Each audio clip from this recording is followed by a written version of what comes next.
Yeah, okay. Well, I think we have about everybody I was expecting to join, and it looks like a really good crowd today. So I will turn it over to the co-chairs.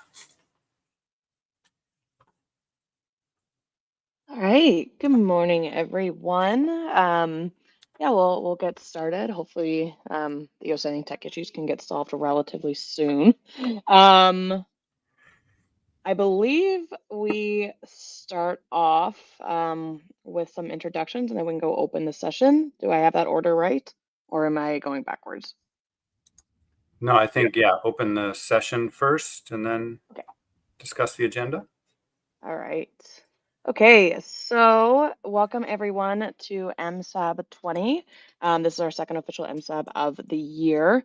I am Gwen Mason, one of your co-chairs from Canada. And yeah, I'm happy that we're all able to get together today. It's been certainly a busy year in the MSE world. And I know that the request to have a second fall meeting was put out there in the spring, and I'm happy that we're able to have it. So, just a reminder for folks as the kind of the role of MSAB. I know that most folks have kind of been around for a while, but we do have a few new members as well. The primary role of the MSAB is to advise the Commission of the MSE process, and that is described in the rules of procedure. We welcome all input here, as this is a very kind of stakeholder informed, scientifically driven process. So please feel free to share your thoughts as we kind of go through these next 2 days. And then Pete and I will be kind of trading off and monitoring hands and managing all of the comments and the discussion. So overall, our agenda is looks deceivingly not busy, but it is quite busy for the next 2 days. We will be going through kind of progress that Alan and Secretariat have made um, on the MSE work over the summer. And a reminder for folks that we also had a kind of an ad hoc meeting throughout the summer on July 18th as well. So going through some of the work that came out of that and the requests that came out of that. Um, Reviewing the primary objectives again and the management procedures, looking at some results of some of the management procedures that Ellen has been testing, and kind of trying to kind of shore that up and then really come out with a strong recommendation of objectives to move forward with.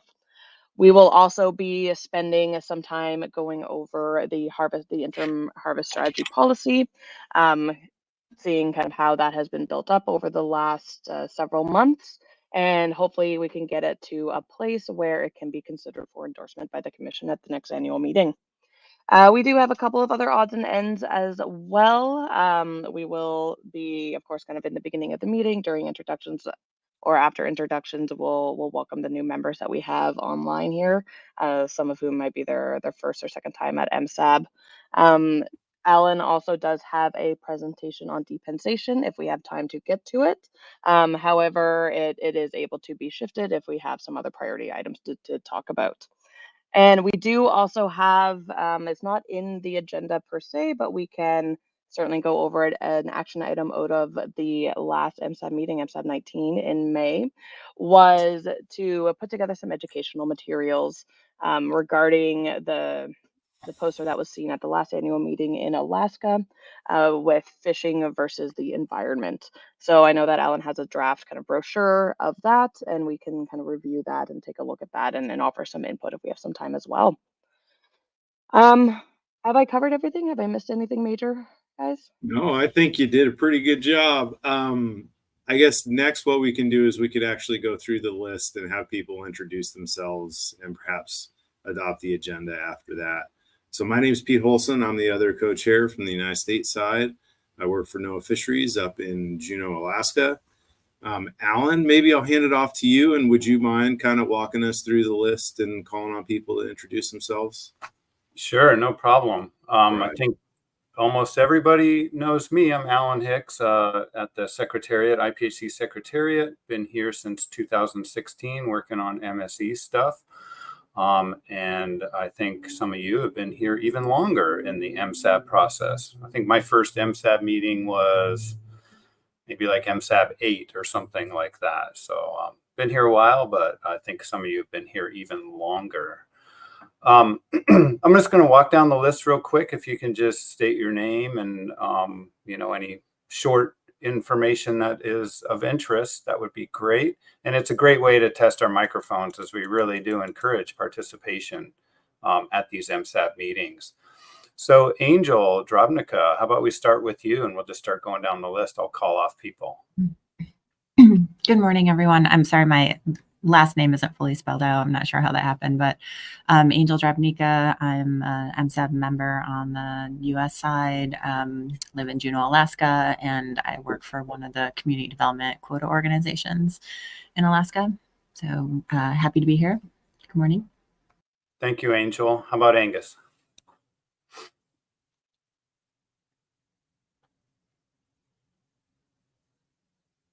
Angus, I see your microphone. It's off now. It was on for a second there. Give it another try, Angus. There you go. Still can't hear you, though. We heard you earlier. That's interesting.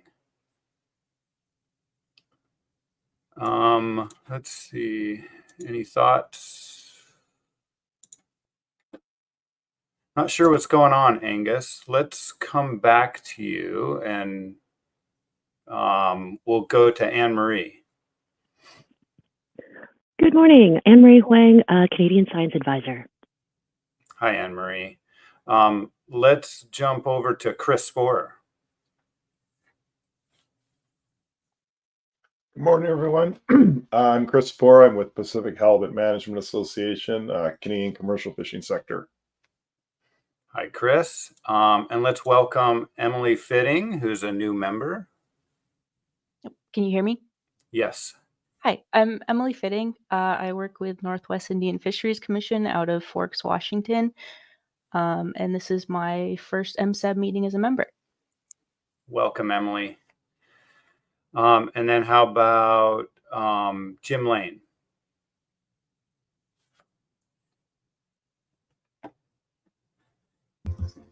Good morning, everyone. Jim Lane from the Toronto Travel Council, Canadian MSAB member. Good morning, Jim. Good to hear your voice. James or Jim Johnson? You have microphone access yet? I think you just joined in. I'm not sure if you're having some issues or not. We can jump back to you, Jim, if you want. There you go. Oh, now you're muted again. Looks like you had it for a second there. Go ahead, Jim Johnson. Try to unmute again, and there you go. Good morning, everybody. Jim Johnson, Deep Sea Fishermen's Union, representing commercial harvesters. Thank you. Thanks, Jim. Kurt, we got you? Yeah. Can you hear me okay? Yeah, just fine. Yeah. Okay. Thanks. Yeah. Kurt Iverson. I work in Juneau, Alaska for National Marine Fisheries Service. Thanks, Kurt. And Lynn Mattis, who's a new member as well, replacing Heather Hall as the Pacific Council representative. Thunder, Lynn Mattis. As Alan said, I'm now the Pacific Fishery Management Council representative. In my day job, I work for the Oregon Department of Fish and Wildlife. And while I've not been a member, I've been attending and listening in on as many MSAB meetings as I can over the years. So not completely new to the process. Thanks. Thanks, Lynn, and good to have you. I know you've been part of the process for a long time. Michael Fowler.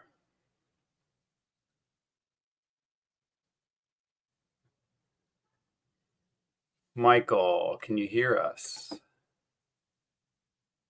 I see that you have not activated your microphone yet. You might need to just click a button to activate that. Michael, we'll come back to you. We'll figure this out. Michelle? Oh, there it looks like Michael's back on. Sorry, Michelle. Michael, we got you yet? Looks like your microphone's activated. Oh. I'm not sure. Yep. Yeah, okay. We got you, Michael. Michael Fowler, SFAB Canon SFAB member. I think this is my third or fourth meeting, plus the special meeting. Thank you. Thank you, Michael. Glad we got that working. Okay, Michelle. Good morning, Alan. Michelle Conrad. I'm a consultant and representing U.S. commercial harvesters. Thanks, Michelle. Good to hear your voice. Robert. Hi, Robert Hawkins, Canadian commercial halibut fisherman. Thanks, Robert. Thanks for joining. And Scott. Scott Mazzoni. I work for Quinault Indian Nation and represent Area 2A tribal representative. Thanks, Scott. Good to have you here today. And Tom. Yeah, hello. I live in California. I'm the 2A recreational rep, and I guess I'm a charter member and a lifer on the committee. Yeah, thanks, Tom. You've been here since the beginning of it all. I'm going to jump back to Forrest Braden. Hey, I'm working, right? Hey, Forrest Braden, Alaska sport fishing / recreational representative. The MSAB. Been here for a while. Yep, you have, Forrest. Good to hear your voice. And I think that's all of the MSAB members. I'll jump to the observers in a second here. Any other MSAB members that I didn't call on? You called on me, but my microphone's working now. Angus Grout, from 2B. Yeah, thanks, Angus. Glad we got the microphone working. Excellent. All right, let's jump to the observers. Brian Hoffman.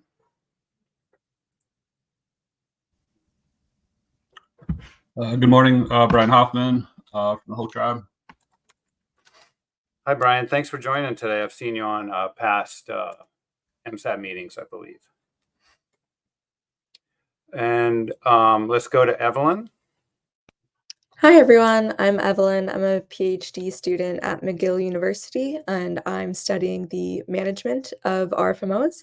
This is my second MSAB meeting that I've observed, and I'm really excited to be here again. Thanks, Evelyn. It's good to have you. Heather Fitch. Hi, Heather Fitch, National Marine Fisheries Service, West Coast Region. Not a member, but this is my end of my first year observing the process. Thanks for joining, Heather. Good to have you. Leah, if I pronounced that correctly, I hope. Yes, you did. Leah Mellinger here for Port Gamble's Gollum Tribe. Thanks for having us. Yeah, no problem. Glad you could join too. And let's see who else we have. Did I miss anybody in introductions? I think we got everybody besides our secretariat staff.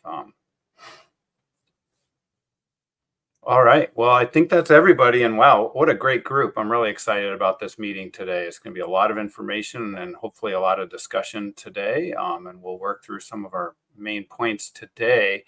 But that's all the introductions. I guess I'll turn it back over to the co-chairs.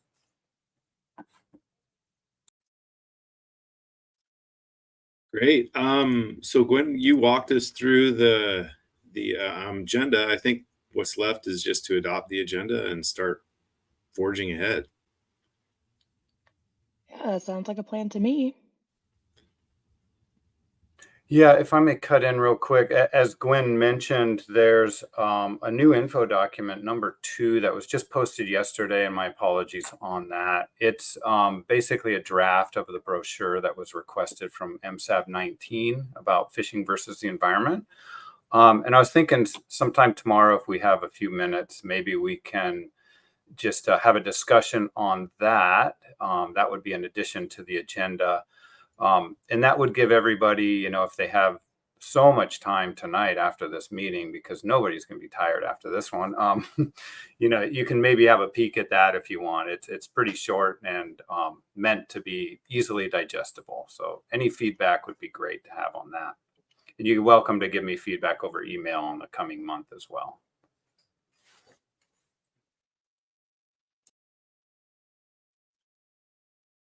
Great. Thanks, Alan. Well, unless there's any objections, let's adopt the agenda and we'll start on agenda item 3. Thanks, Pete. If I can have the Secretariat bring up the MSAB membership document, which is document 03, and we'll just put that on the screen if possible. Perfect. Thank you. This document is up to date as of the 29th of September.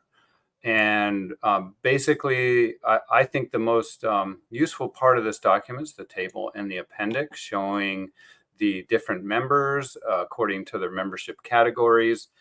You can see there are still some vacant spots shown in red.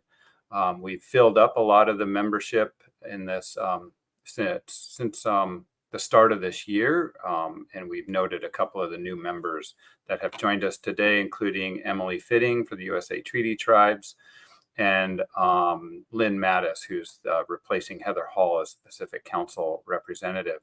The other thing I wanted to note here is there are some term expirations coming up at the end of this year. The way the MSAB typically works is when you're appointed for as long as you want. As Tom Marking said, you can be a lifer, and we would really appreciate people being lifers because you become embedded in the process and really get a good understanding of this process. So we will take it up with the commission, inform them of these expirations. If you are not interested in serving another term, 4-year term, just please send the Secretariat an email noting that, and we will make sure to pass that on to the commission as they consider membership and the renewal of these members when they expire at the end of this year. That being said, really happy everybody's here today. A great group of people, very diverse membership that we have, and lots of different points of view that is really important to the MSC process.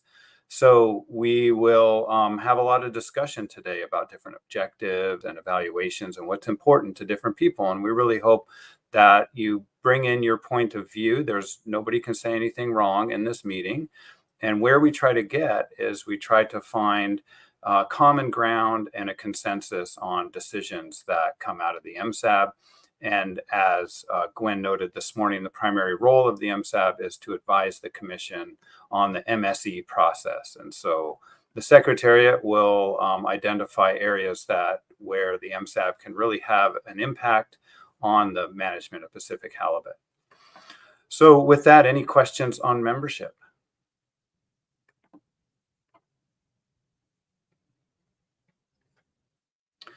Excellent. Good start to the day. If I can have the Secretariat bring up document 04, updates on actions arising from the 19th session. Great.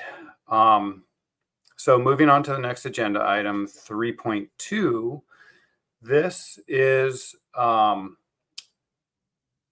sort of looking at the recommendations that came out of MSAB 19 and the progress that has been made.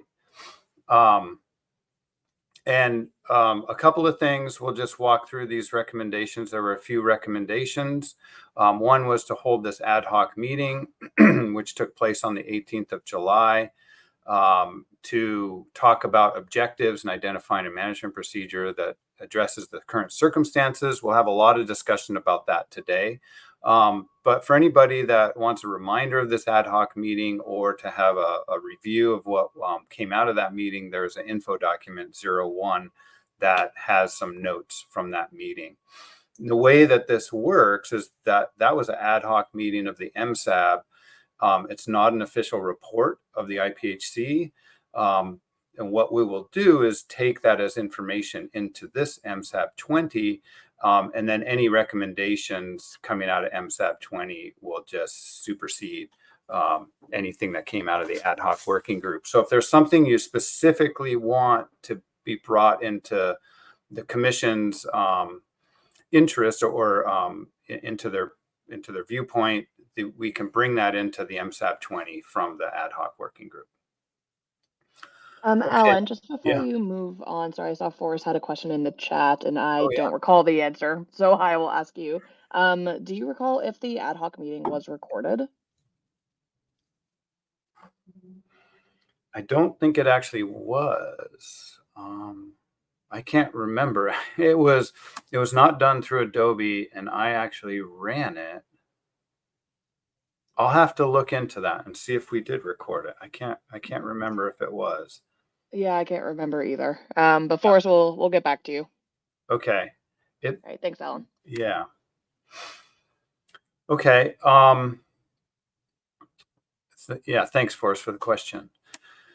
So then the MSAB talked about exceptional circumstances. We'll talk about that briefly, and the SRB has also taken that up as a topic and has a recommendation that I will show you in the presentation later today.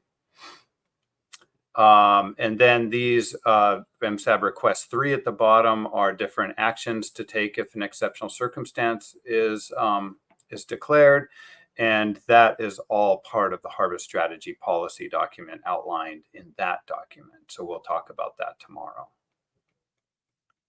And then finally, the last recommendation 4 was completed, and that was to have this meeting of the MSAB, which we're holding right now before the interim meeting.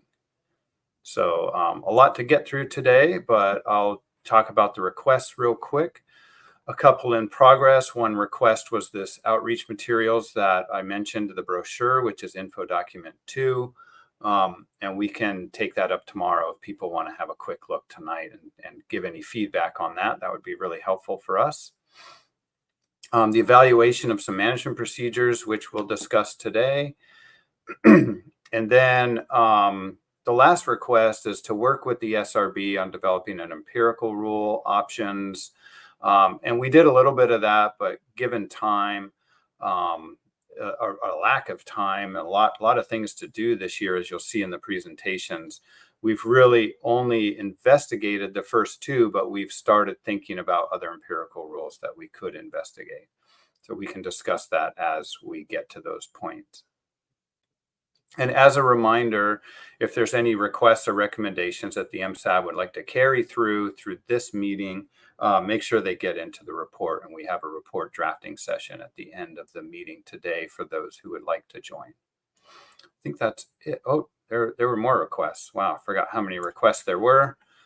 Okay, so we'll talk about distribution.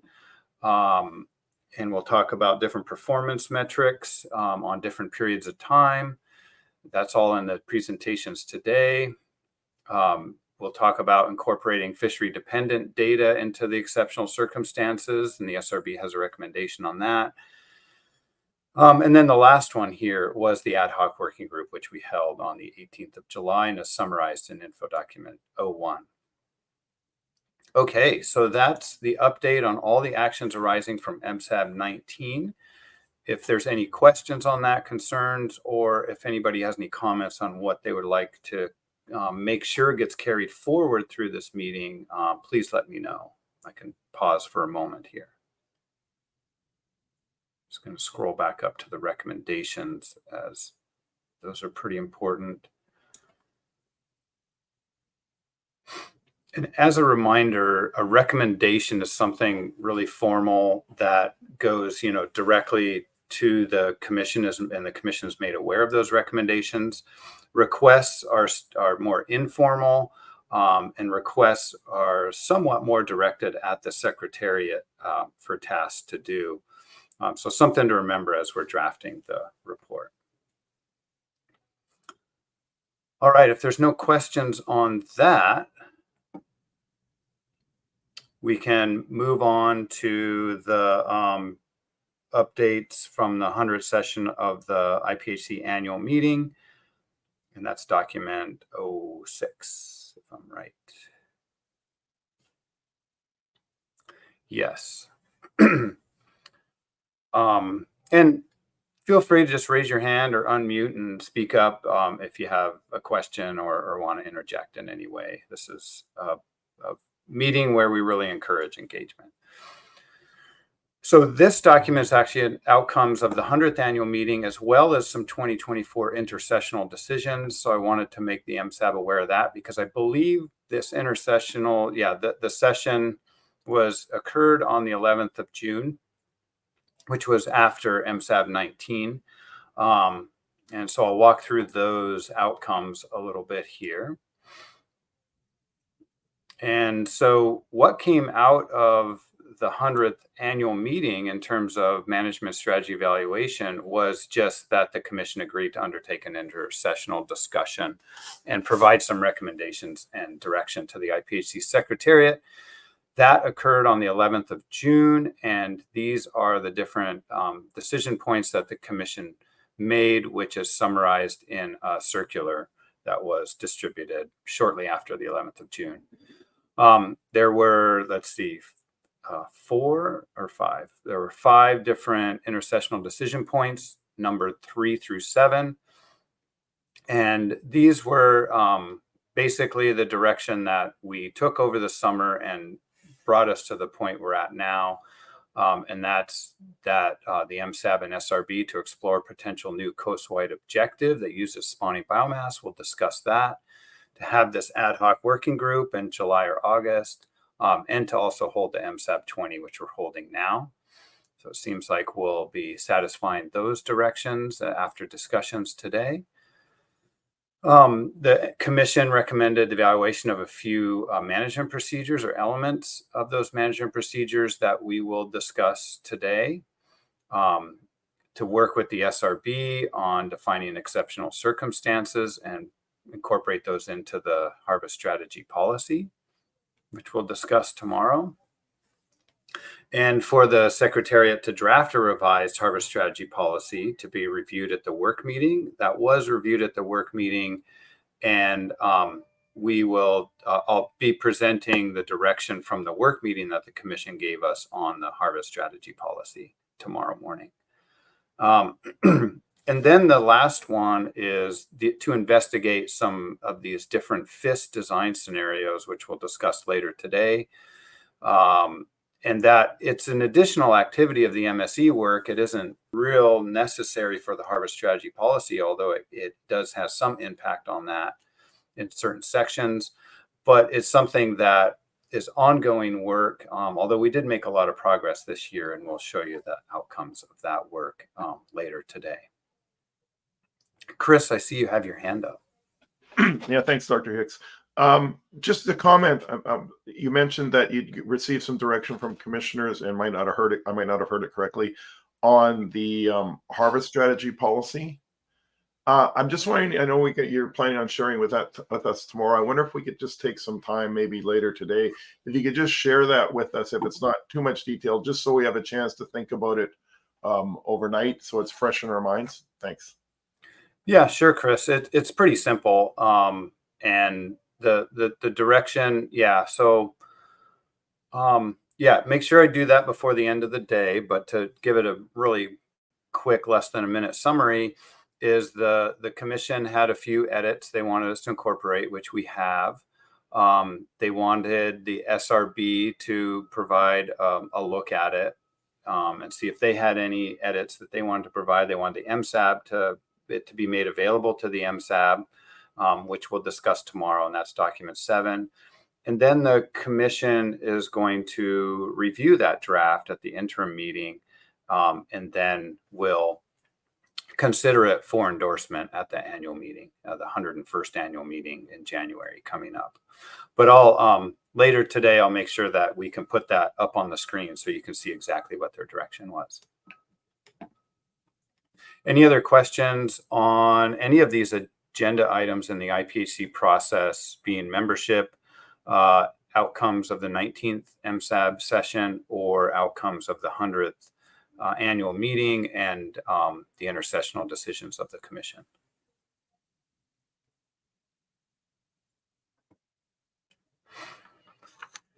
Excellent. I think that means we start the fun stuff today.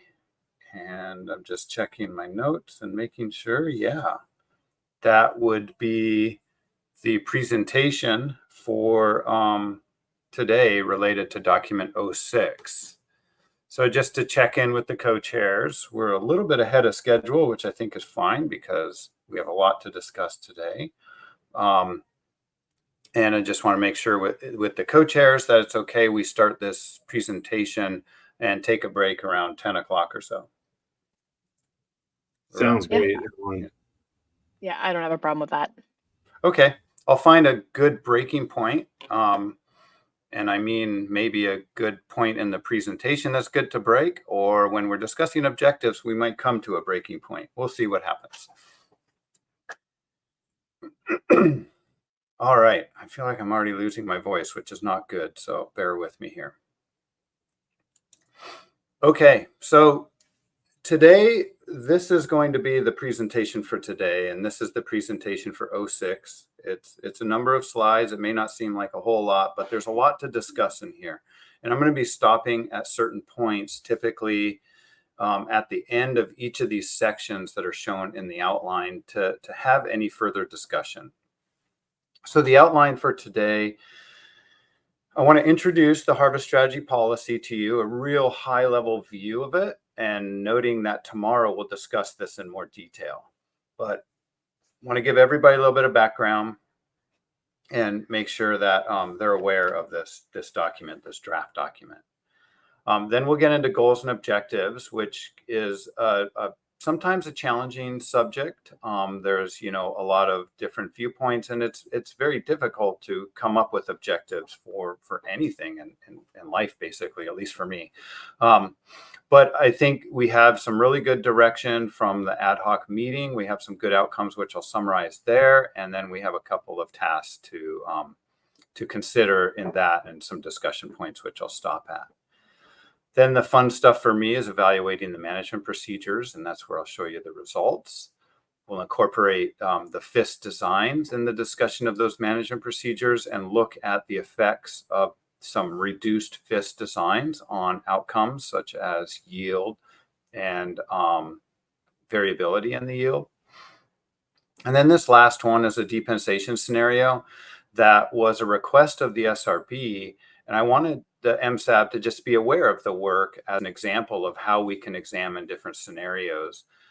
As Gwen noted, if we're running low on time or we get behind schedule, the depensation stuff is not necessary for the decisions the MSAB has to make. It's really informational, and we can decide when we get to that point if we want to continue with that presentation. So moving forward, just a real high-level view of the harvest strategy policy.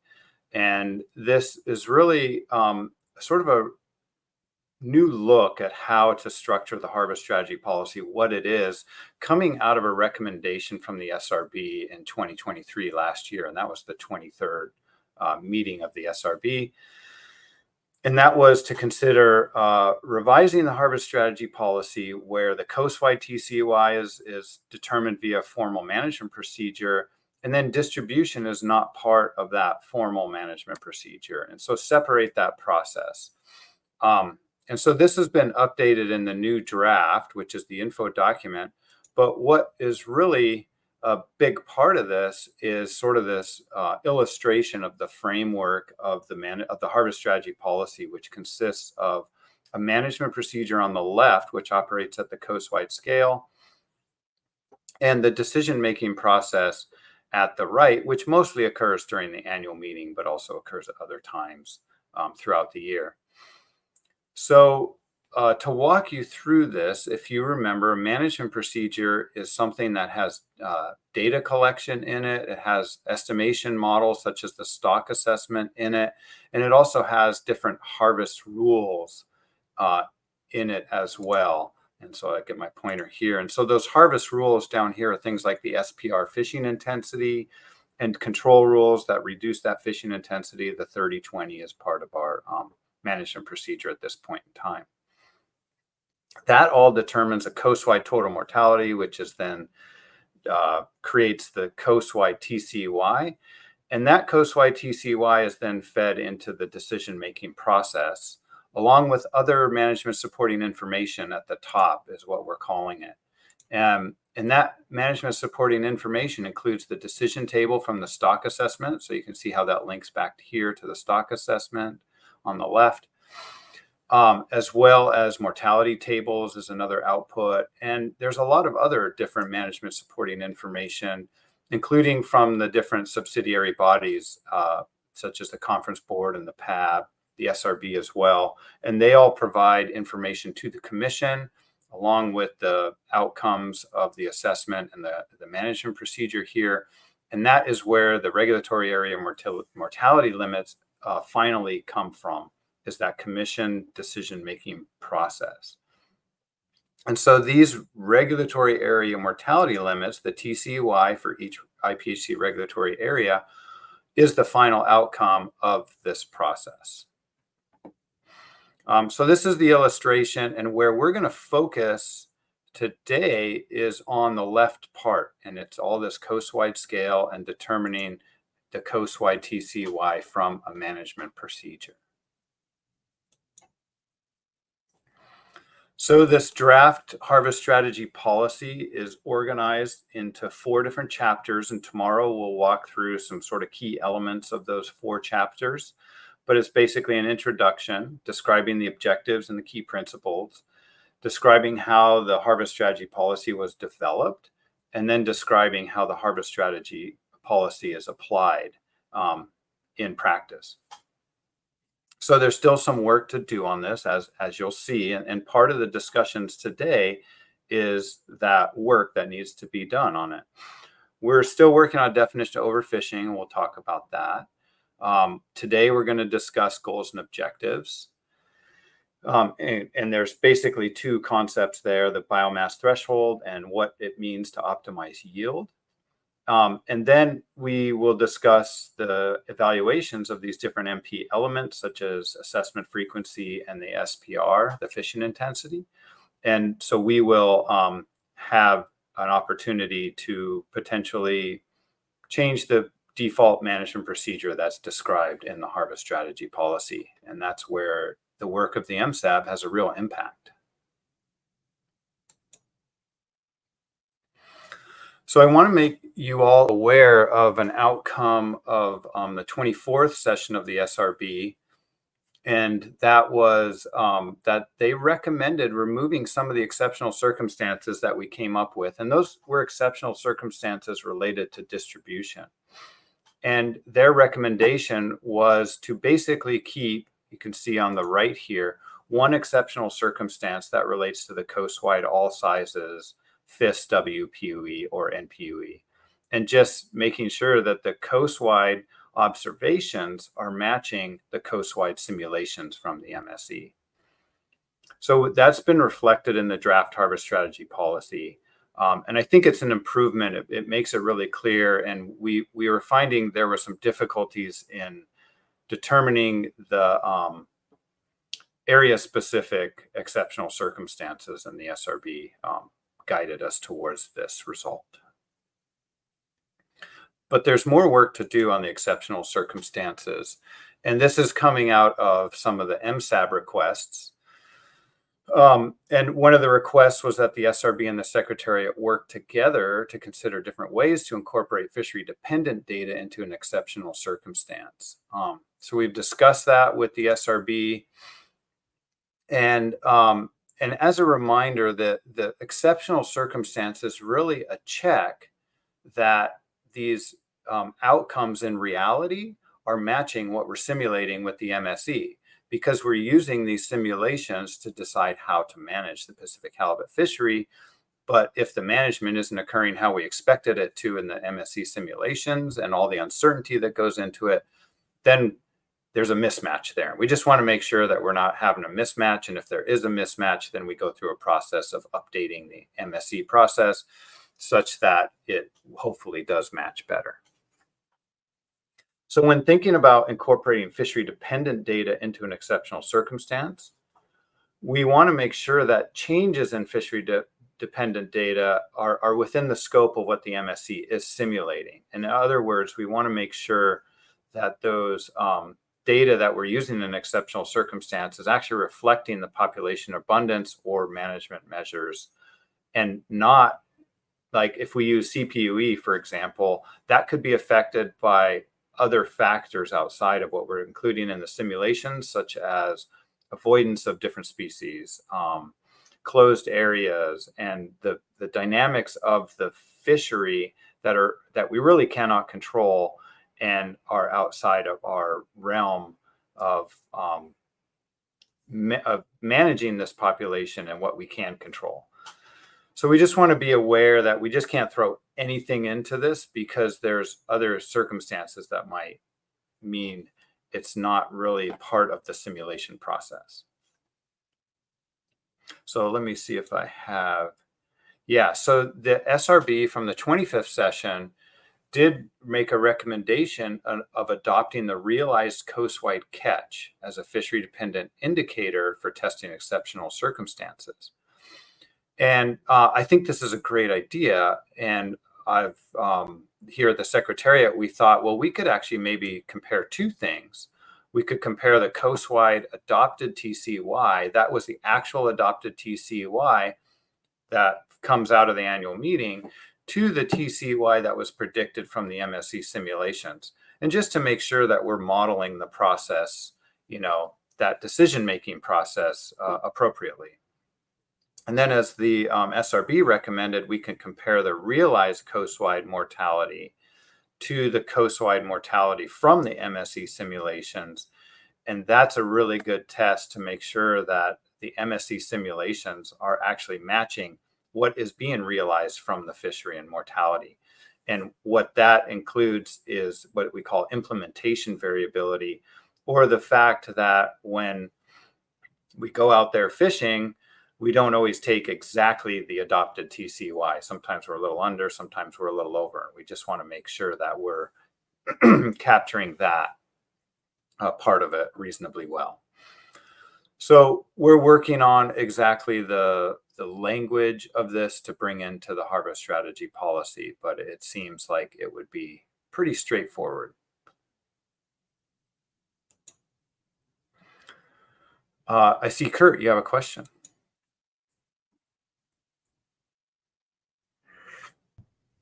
Yeah, thanks, Alan.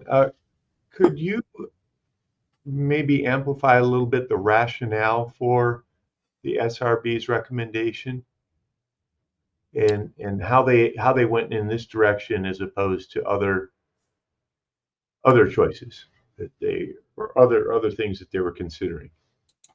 Yeah, sure. So this really comes out of the request from the MSAB to consider fishery dependent data. So here you're seeing really where you have an influence on the process at IPHC. Okay. So this was a request of the MSAB, and the SRB said sure. And I believe it was from Dr. Cox's experience in other MSCs around the world, including southern bluefin tuna, Canadian sablefish.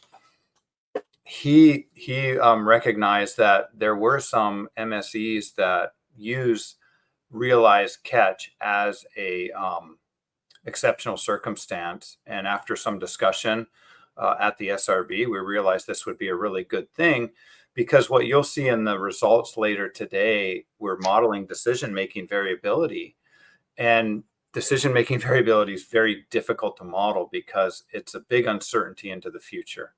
And so this is almost a check on that part of the MSC process, the MSC simulations, that one, we're modeling decision-making variability appropriately, and two, that we're modeling the the actual process of removing fish from the water appropriately. So for example, I had experience with Pacific hake, and I did an MSC for that stock. And a lot of times the management procedure would suggest a 1 million ton quota. And there was no way the fishery would actually catch that many hake. And two, the decision makers did not actually set quotas that high anyways. So we had to make sure we were simulating that appropriately. And this exceptional circumstance would have been a way to show us if we were or were not doing that. Okay, that's a great example too. It helps me sort this out. Thank you. Okay, yeah, thanks, Kurt. Michelle. Yeah, thanks, Alan. I'm trying to reconcile what I think you said, so please correct me. But I thought you said that we wanted the MSE to be reflective of the actual fishery to avoid that mismatch. But the SRB is recommending, through your CPUE example, that CPUE can be affected by changes in fishing behavior, such as avoiding catch of other species or specific areas. And so I'm trying to reconcile those 2 points. So how does the MSC reflect what is actually happening in the fishery if, in fact, some fishers are avoiding catch of species or avoiding certain areas? How does that get captured in the MSC then? Yeah, thanks, Michelle. A really good question. And what it is there's some things that are just not being simulated in the MSE simulations. And one thing that is not being simulated is catch rates from the fishery. So what the MSE does simulate is it simulates the removal of a certain amount of fish from different fisheries. And that's it. That's where the simulations stop. So it's not trying to predict the catch rates from the fishery. But we have actually been thinking about that. Like, would it be useful if the MSC simulations did simulate catch rates or CPUE, and we actually brought that into this process through an objective or through something else? Discussions between Dr. Stewart and myself in particular here has been, wow, that's going to be extremely difficult for exactly what you mentioned. It's like there's so many factors that affect the catch rates. It's not always just the amount of halibut out there. Sometimes it's the lack of another species that can affect a catch rate. Sometimes it's other restrictions on where the fishery can fish, for example. So we don't want to bring in the CPUE context at this point in time as an exceptional circumstance, because we're not trying to model that, but we are trying to model the amount of catch that is being removed from the water. So we just want to make sure that we're on par there. And an example that the SRB brought up was, this is a useful exceptional circumstance, the realized coastwide catch, because if the MSE is saying something like, okay, here, this management procedure says you can keep taking 55 million pounds every year. Just keep taking 55 million pounds. You should be able to do that. And then we go out and the fishery goes out and says, we could not get 55 million pounds this year. We just literally did not see that much fish. We just couldn't do it. It just wasn't possible for various reasons. Then we got to think about, okay, well, what is the mismatch? Why is that occurring? And that's an indicator that something is not right in the MSE simulations. And so that's really the goal of an exceptional circumstance. Does that help, Michelle? Yes, thank you. I see a comment from Anne Marie. Yeah, Anne Marie, I think this is a good topic for tomorrow, and she's referring to the figure. And I'll get back. Kurt, you still have your hand up. If that's a latent hand, you can take it down. But if it's not, just leave it up, and I'll get to you in a second here. But I think what Anne Marie is getting at is this figure and some suggestions on this figure. So I think, this would be a great topic for tomorrow when we start the discussion of the harbor strategy policy. So if people have any suggestions on this, take a look at this figure, try to digest it. I would be happy to hear it, because this is something I feel I keep modifying and I keep trying to improve, but I want to make sure that those improvements are helpful to everybody in the process, including MSAB members. Is that okay with you, Anne Marie?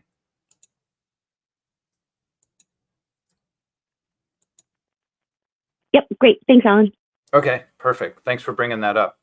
So that is what we call putting it in the parking lot. That was from my first MSAB meeting. I learned that term. Okay, so I'm going to move on with the harbor strategy policy here for a minute, and we're still ahead of schedule, which is awesome. So here are some of those directives from the work meeting 2024, and I can bring up the full list. These were the pertinent directives from the work meeting that I felt the MSAB should be aware of related to the draft harvest strategy policy. And one was to provide a draft to the MSAB, which is document 7. The MSAB can provide any recommendations to the commission or the secretariat, request to the secretariat about edits to that document. And then we'll discuss this tomorrow, exactly the best way to move forward. And then the commission will discuss this updated draft at IM 100, and then the commission to consider it for endorsement at the 101st annual meeting.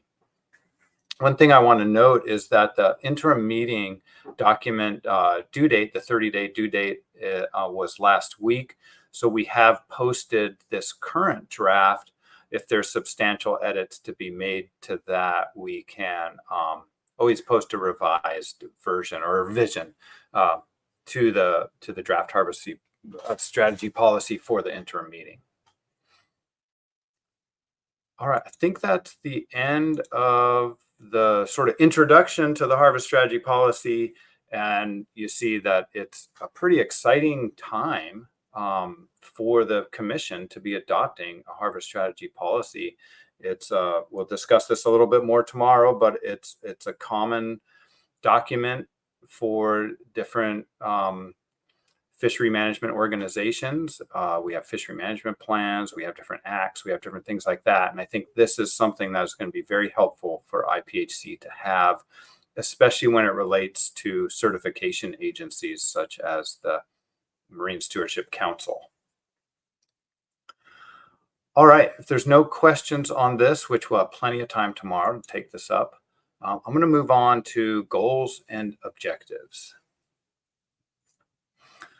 And so here, this table shows us our current set of priority goals and objectives. And we have this organized by a general objective, which is a real high-level statement. We have a measurable objective, which contains some details in how the performance metric will be created. And in that measurable objective are components such as a measurable outcome, a time frame, and a tolerance. And you don't need a tolerance for everything, but it is useful to have if you want it to be a pass or a fail. So once you have all those elements, you can create a performance metric over here on the right. And those performance metrics are actually the statistics that we present that are outcomes of the results of the management strategy evaluation process.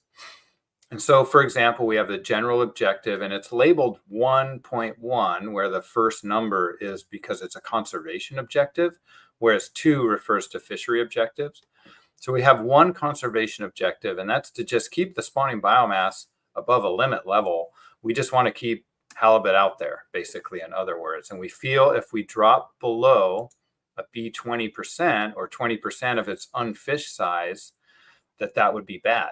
And so we want a small tolerance there. So we want to do that at least 95% of the time, be above that level. So our tolerance is we only want a 5% chance of falling below that level. So given all of that, we then create the performance metric. What's the probability that the biomass is less than B lim? And if that probability is greater than 0.5, that means we fail. So that's the only conservation objective that we have as a priority goal and objective. And I want to remind the MSAB that there's some other objectives defined, and that I think is in the appendix of document 6. And those are mostly area-specific objectives. So you can look at that, but these are the priority ones that we really focus on presenting to the commission. We have 3 fishery objectives. One is to maintain the spawning biomass at or above a level that optimizes fishing activities. And then we have providing directed fishing yield and limit the variability. And then in terms of the measurable objectives, those are what's labeled as objective B, C, and D, and that's to maintain the spawning biomass above B36 at least 50% or more of the time. And C and D are pretty vague statements, so they're really hard to, it doesn't have a lot of the details for measurable objectives, such as optimizing the coastwide TCY and limiting annual changes in the coastwide TCY. And this was something the MSAB discussed in the past. And the reason that we had these as vague is so that we could think about this more during the evaluation process and really weigh the trade-offs between coastwide yield and the variability in yield. We wanted that flexibility to have that during the evaluation process. We're going to discuss that a bit because the SRB highlighted that as potentially being too vague. Okay, so Forrest, you have a question? Yeah, I do. Thanks, Dr. Hicks. As far as tolerance goes, the 5% on the conservation objective, like obviously that is, I mean, you could look at it like 100% certain that you never drop below a critical stock size. Why do you set it at 5 instead of at 0? I'm trying to follow the rationale there. Yeah, sure. A couple of reasons. The first reason is that 5% is sort of a standard throughout many different fisheries organizations and MSEs throughout the world, just as 20% B0 is. We don't have like, we have an idea dropping that low would likely be bad. We don't want to do that. But, it's hard to pinpoint an exact reason why those are the values. So 5% was brought in as a small probability. Secondly, is we don't put it at 0 because there's a chance that the population could go to low levels for reasons that might be out of our control. Or, we might just see that the population is variable and it goes to these low levels occasionally, but can recover. And the key is if it does go to these low levels, that there are some management actions that bring it out of those low levels. So if we set it at 0, there is the chance that it would fail all the time because there's always a chance the population can go to a really low level for reasons unknown to us. So that's why it's not 0. It's just a small level. Could be set at 1%.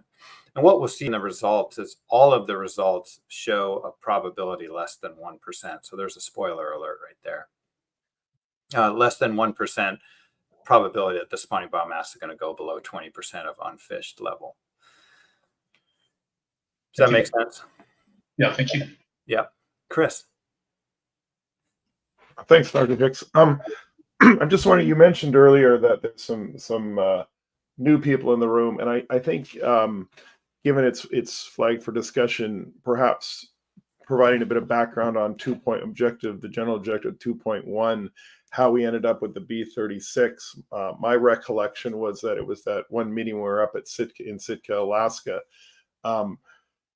We were talking about a target reference point at the time, and what we took is if BMSY was a B30, we were going for BMEY, maximum economic yield, and we used a proxy of 1.2, which I think is used in some other jurisdictions around the world.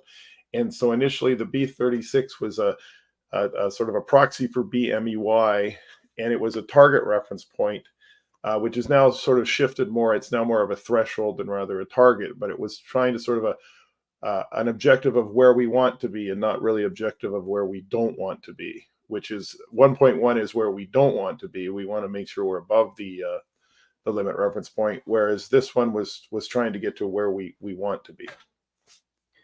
Yeah, thanks, Chris. That's a really good characterization. And I think that's why I like having these MSAB meetings is sometimes people can explain things differently than I do, and it has a better impact, or people understand it a lot better than when I explain it. But you're exactly right. The B36 is a proxy for maximum economic yield, something that we determined from different analyses.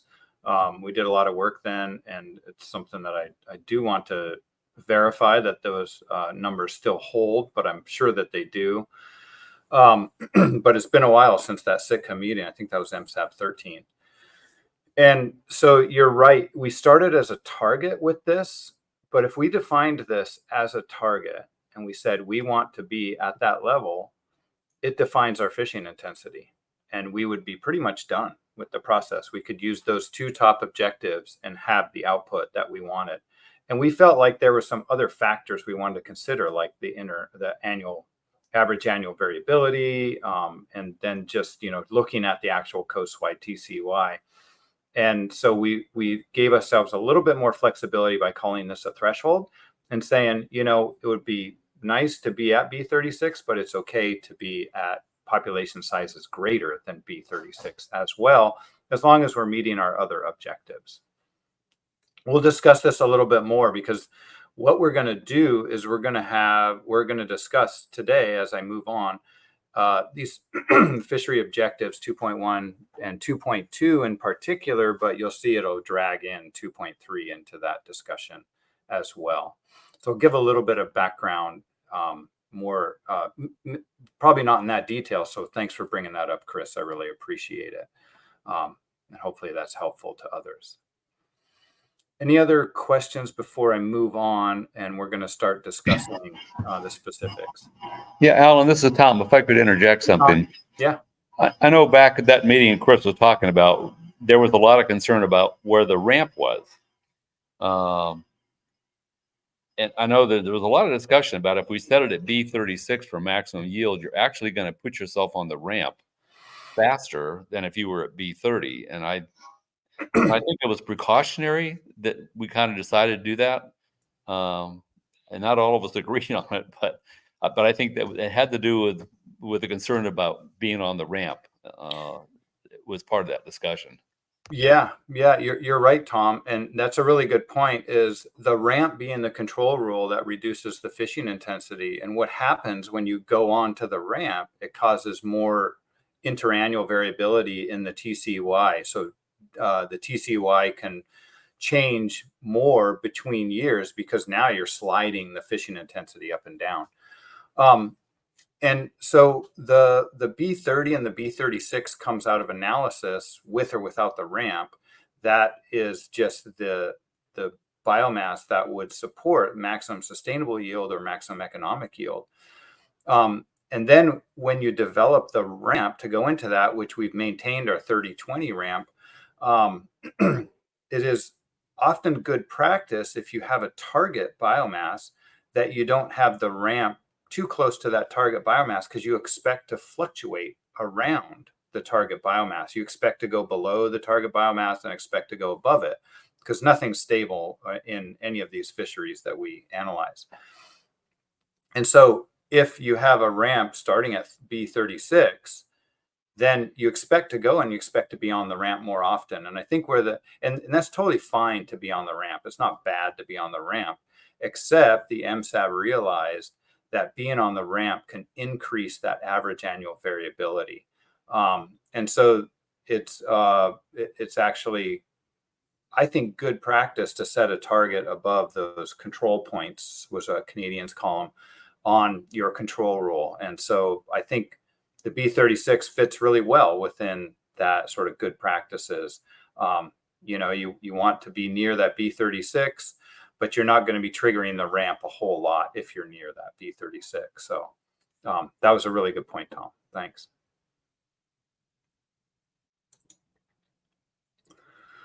Okay, so a little bit of background on where we're going with the discussion today. The SRB made two recommendations. And that is, the first one was the SRB recommended the Commission develop a more specific and quantifiable catch objective to replace Objective C, optimize average coast-wide TCY. So that was that. I'm going to back up 1 second here. You see I've labeled these A, B, C, and D, which correspond to how the Commission is labeling them as priority objectives. And so this is Objective C, optimize average coast-wide TCY. So they felt it's vague, and I agree with them. You don't have a really clear way to analyze what the best performing management procedure is if you're just saying optimize the catch, because that means different things to different people, I think. The second recommendation from the SRB is that the Commission consider revising Objective B to maintain the long-term coast-wide female spawning stock biomass, and that's that one we're talking about, 2.1 also. to utilize a lower percentile to reflect concerns with implications of low CPUE and etc. What the SRB is getting at with this recommendation is that this this objective didn't seem to reflect the current concerns of stakeholders and the commission. And so we'll talk more about that as well, which was actually the main topic of the ad hoc working group. And so that ad hoc working group on the 18th of July, one note from there was that the ad hoc working group stated that the focus of this is to explore potential new objectives to replace priority objectives B and C that are consistent with recent decisions by the commission to depart from the SPR 43% interim harvest strategy. So we'll discuss this, but if you haven't read this info document, it's a really quick read. I think there's only like 20 different little lines or paragraphs in it that will give you a good idea of the outcomes of this ad hoc meeting.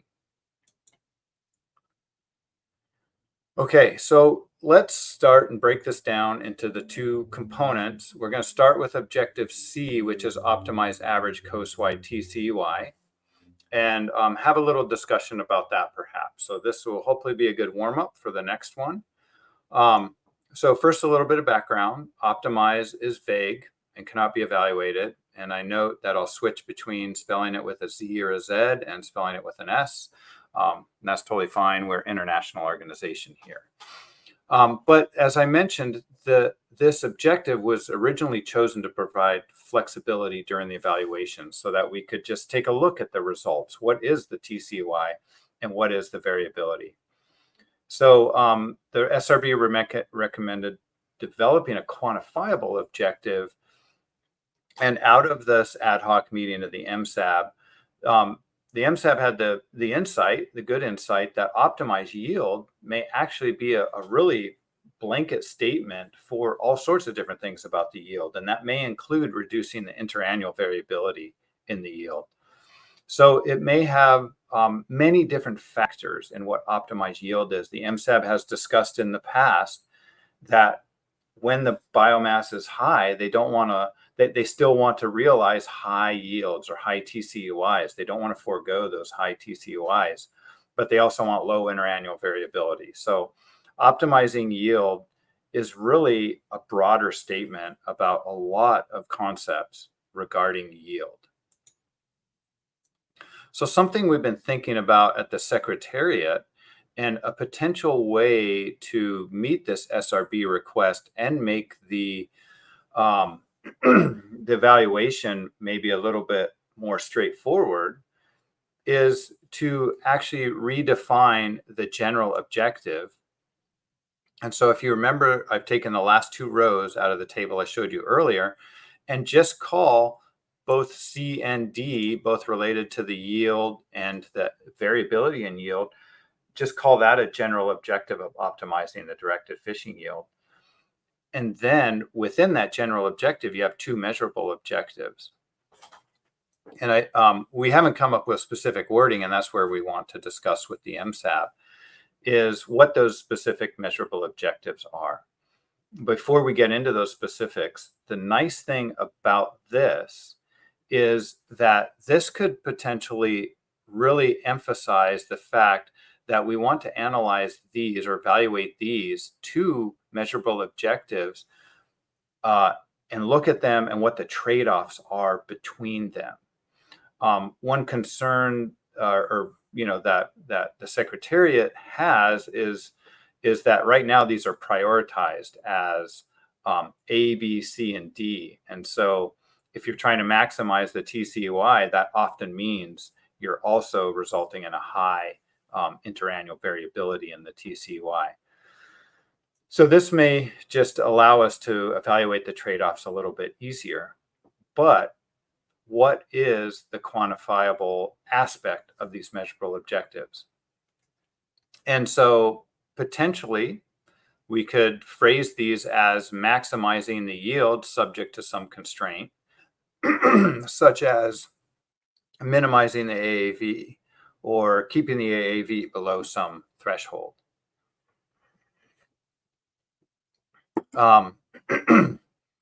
But we got to make sure that we're not really prioritizing one or the other, that these thresholds are appropriately set.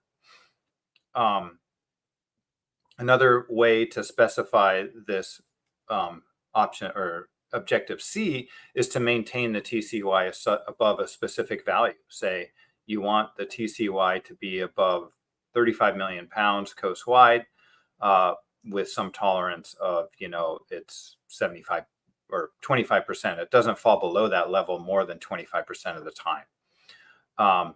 And then maybe minimize the AAV after meeting that objective. But what can happen there is we might find the objective cannot be met. So for example, if the objective was maintain the TCY above 75 million pounds, at least 75% of the time, we already know that we can't meet that objective. So we have to be careful when we define these thresholds. But I think overall, it might be useful to define this general objective as optimizing and then really think about these two measurable objectives and what they mean. Okay. So when I have discussion on the slide, that means this is a stopping point. And I want to hear a little bit more from the MSAB potentially about potential ways to discuss this. And I can provide some more recommendations and guidance if people are interested. I have some ideas on this. So I'll open up the floor, and I see Forrest, you have your hand up. Thanks for coming in first.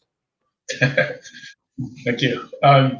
Do we know anything about a coast-wide yield level that would be obtainable? Like, obviously, we can't fish at 75 million pounds and hold it there. But is there, through any work that's done in the MSC, is there any point where we could say, that, yeah, we could maintain 50 million pounds, or we could maintain 45 without, maybe there's 75% of the time or 80% of the time, or what would we be looking at if we were looking for stability in coast-wide yield? It does depend on the management procedure, and I think this is a little bit of chicken and egg. It's like, okay, if we're operating under this management procedure, what is the yield that we would maintain over 75% of the time? But if we define the objective, then we could find a management procedure to meet that objective. So it's a little bit hard to say, but it is good to put bounds on this. We know we could very likely maintain the TCY above 20 million pounds under many range of options and management procedures, and maintain it at over 60 million pounds with 75% of the time is probably going to be pretty difficult to do. So we know it's in there. But this type of objective, maintaining the TCY above some threshold, is typically an objective defined as a sort of economic minimum for the fishery. And I have a couple examples of this. One example is from my time with Pacific Hake. And the fishery stated there was this level, I can't remember exactly what it was, but I think it's still an objective in their MSC process. There was a level of coast-wide TCY where they're just like, we wouldn't open the fishery. We just wouldn't go fish because it wouldn't be economically viable. Processors wouldn't open, et cetera. And so we need what they call a TAC above that level. And so we put that as an objective. Another example is from the Canadian sablefish. They have an objective, and I can't remember what their level is either, but their objective is an economic minimum for the fishery to really operate and be profitable. And so you can think about it from that point of view. Like, if the TCY was 15 million pounds, think about how it gets then distributed among the areas, the regulatory areas, and then distributed to your sector. And what do you end up with in your sector? And you're like, that's impossible. I wouldn't even open my business. I wouldn't even go out fishing. I wouldn't even do whatever related to that. So we can think about it from that aspect. And that usually gets us to a really good idea of a minimum necessary for the fishery to be profitable. Can I have one follow-up on? Yep. So let's say that between recreational fisheries and commercial fisheries and processors, we said that we wanted to maintain a coast-wide TCY yield above 40 million pounds or 45 million pounds because it kept CPE in the commercial fishery up and at net minimums for recreational fishery. Like, because of natural fluctuations, is that just a possibility to have a target that high? Or I guess I'm trying to get a sense from your work that what's an unreasonable expectation. Yeah, so the time frame comes into this as well. And yeah, so I think right now, I mean, looking at the results, and the MSA Explorer is live if people do want to look at this type of stuff, which we'll go through later today. We'll actually start to see some of these results later today. But yeah, I think in the short term, given that we're starting where we're starting, that in the next 4 to 14 years, we're starting at a low point. So the stock has got to rebuild to these levels. And so in the short term, it's a really different concept than looking in the long term. And so you say, okay, once the population equilibrates and we're running as normal, sometimes we go low, sometimes we go high. I think 50 million pounds would be much more reasonable. But I think the 50 million pounds, you know, under an SPR 43, the probability of being above 50 million pounds is probably like 60% or something. I'm guessing from what I've seen in the past. But, you know, it's not 75. It might be close to 75%. But, you know, it's not. It's the median is closer in the 60 million pounds, which means you're 50% above and 50% below.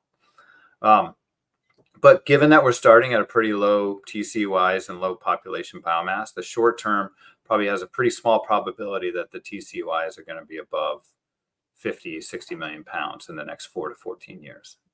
But you're right. The variability is part of this process.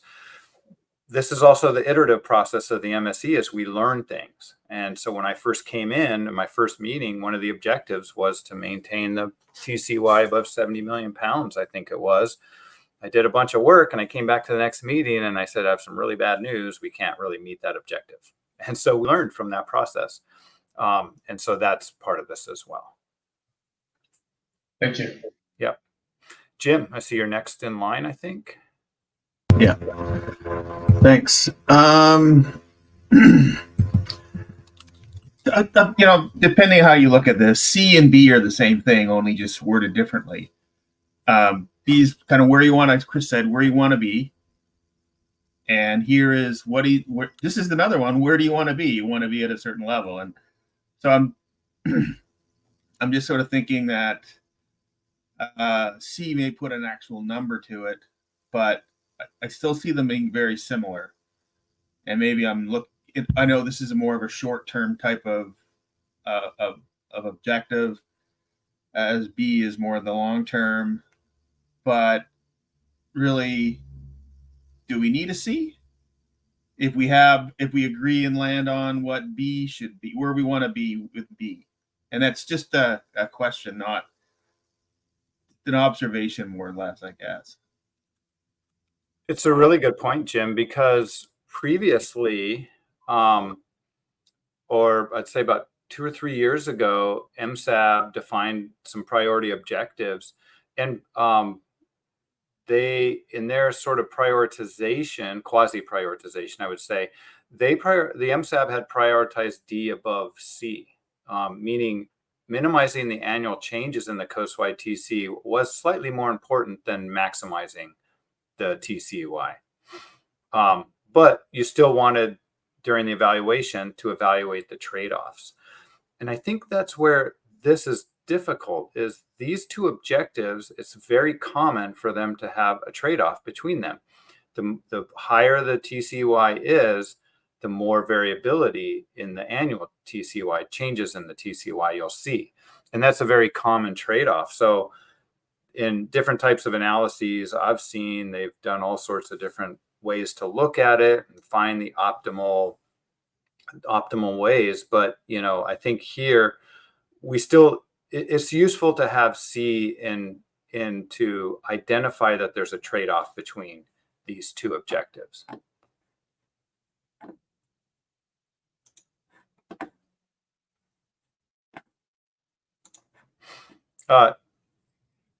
If there's no follow-up on that, Jim, I'll move on to Chris.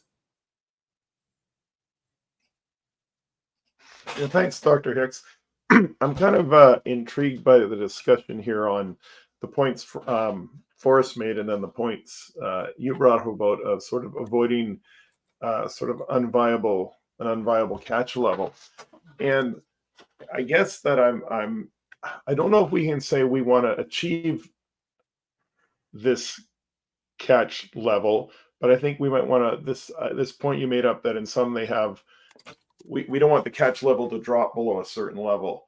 And then I think that one could lead into, okay, then these other two maximizing average coastwide TCUI relative to minimizing the annual changes. Those are sort of reporting metrics over a certain time frame, and it would allow a management procedure. Okay, we're avoiding a lower than a certain catch level, and this is what the management procedures will show for the median TCUI, and it would allow us to look at the different management procedures in terms of which ones resulting in the maximum catch or the minimization of the annual changes.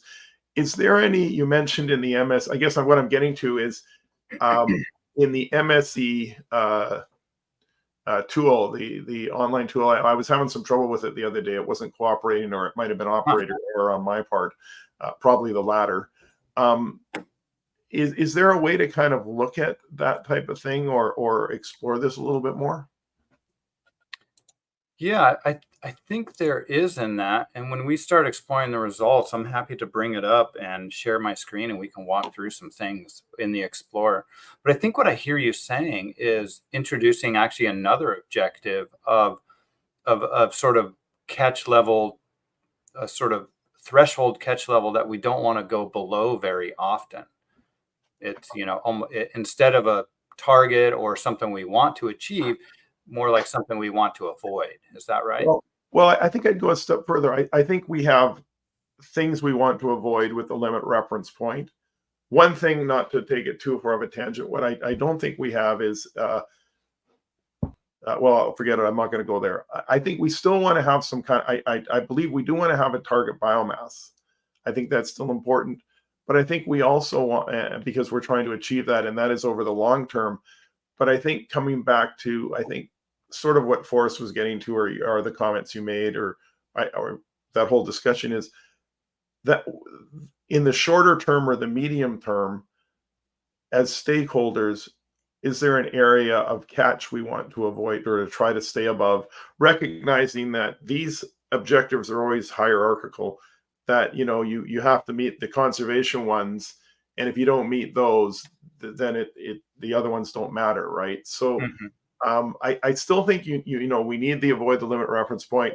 I think we need to revisit that target biomass. Is that still what we want? But I just think the question Forrest asked and what he was kind of getting at in your response was kind of interesting, and maybe if we saw some results or something there, something might twig a little bit.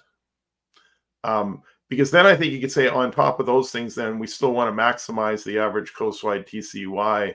You can see on different management procedures what those were and what the annual changes were, and then it would give it. Then you can looking at different management procedures. You say, well, this one has a higher maximum average catch, but the annual variability is higher, and you can compare and say, well, that's the management procedure that seems to do the best job of meeting the necessary, I guess maybe necessary is the wrong word, but the conservation objectives, and then meeting these other fishery objectives that have been identified.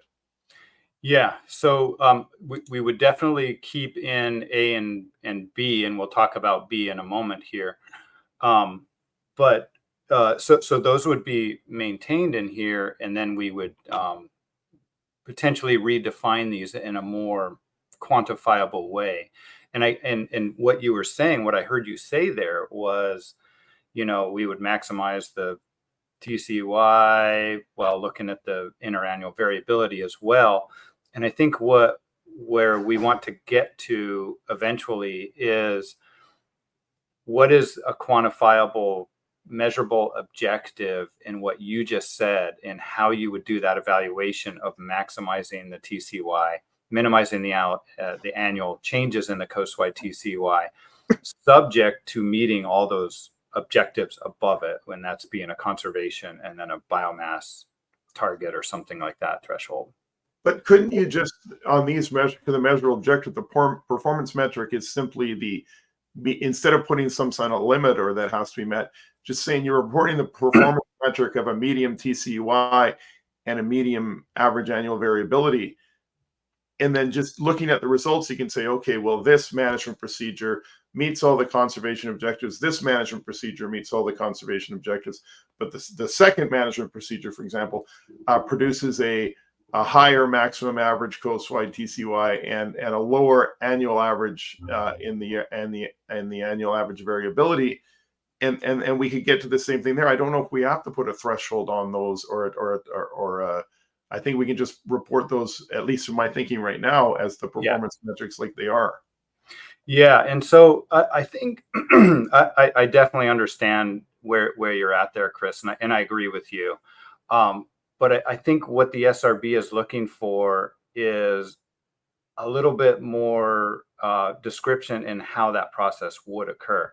So I still think these performance metrics can be maintained that are shown here on the right.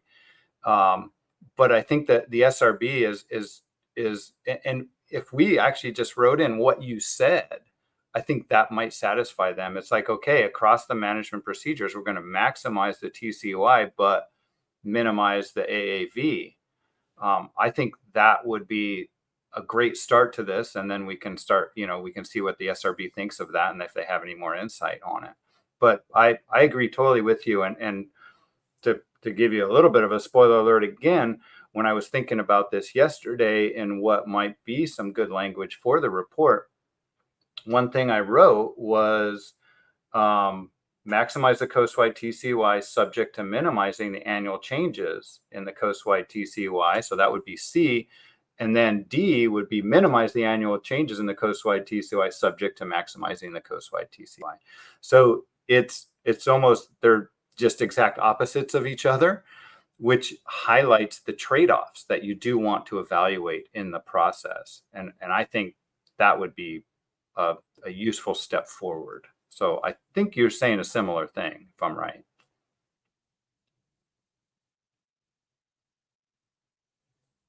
It is a lot to think about. Do you have any thing to add to that, Chris, or should we move on?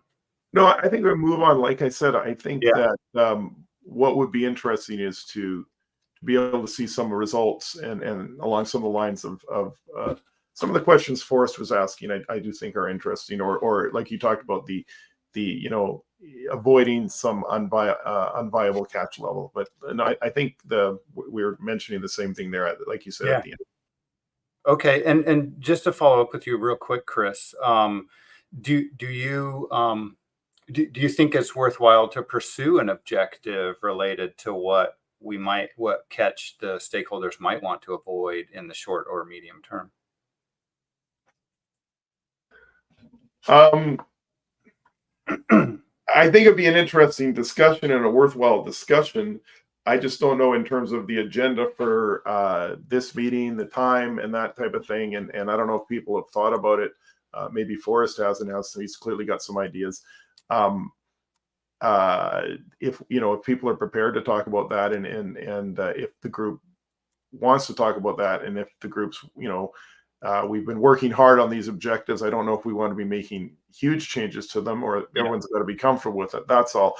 I realize we're on the clock here for a bunch of things, and what comes out of this and some of these things will also be part of the harvest strategy policy. So I don't want to look like we're trying to or take this thing in a direction where all of a sudden we end up with nothing.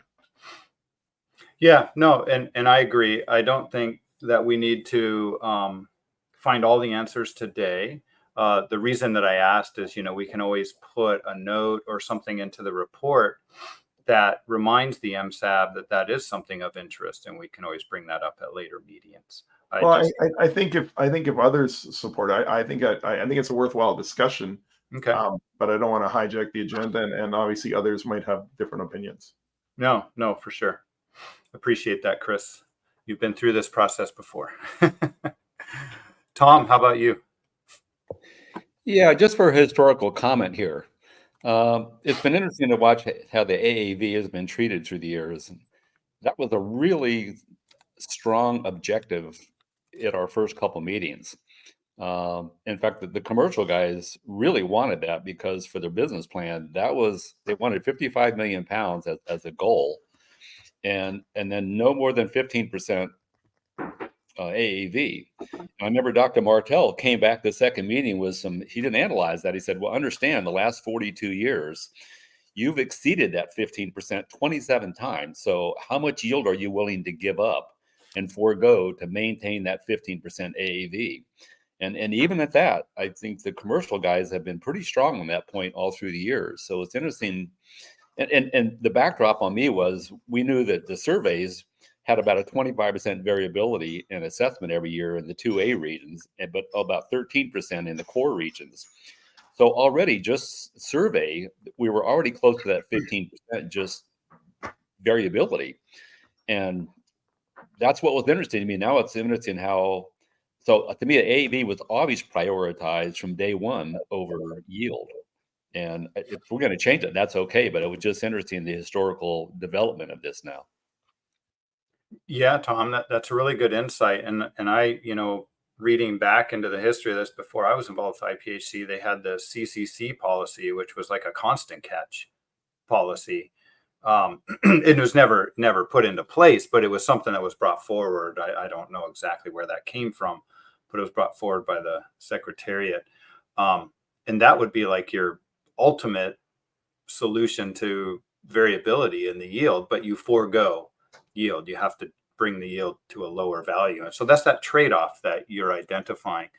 And you're right. We started, one of the first results we reported was we had a threshold of a 15% AAV, and we realized that that threshold could not be met with just a regular SPR-based approach, which brought us down the road of investigating constraints. And we'll talk about the effect of constraints on the results coming up a little later today.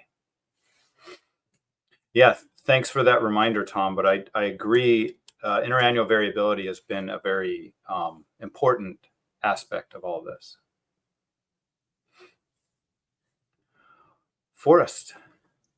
Yeah, let me know if we need to move on. But I do have a question about MEY. Is there a standard period that's looked at, 10 years or something like that? And then when we're talking MEY, are we? I remember a conversation we had, and I think it was Per that brought it up, and he says, well, I'd rather go up and down 15%, or I'd rather capture the highs and lows for my business model, where support would be coming from more a stability standpoint.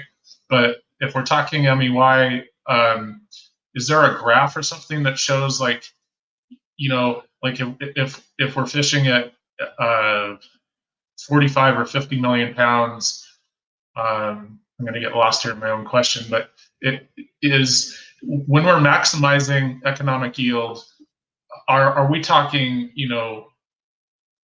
$2 million over the course of 10 years? Are we talking millions and millions or billions of dollars? Like, how do you look at that in terms of, the trade-offs? I don't, MEY is kind of a vague term to me.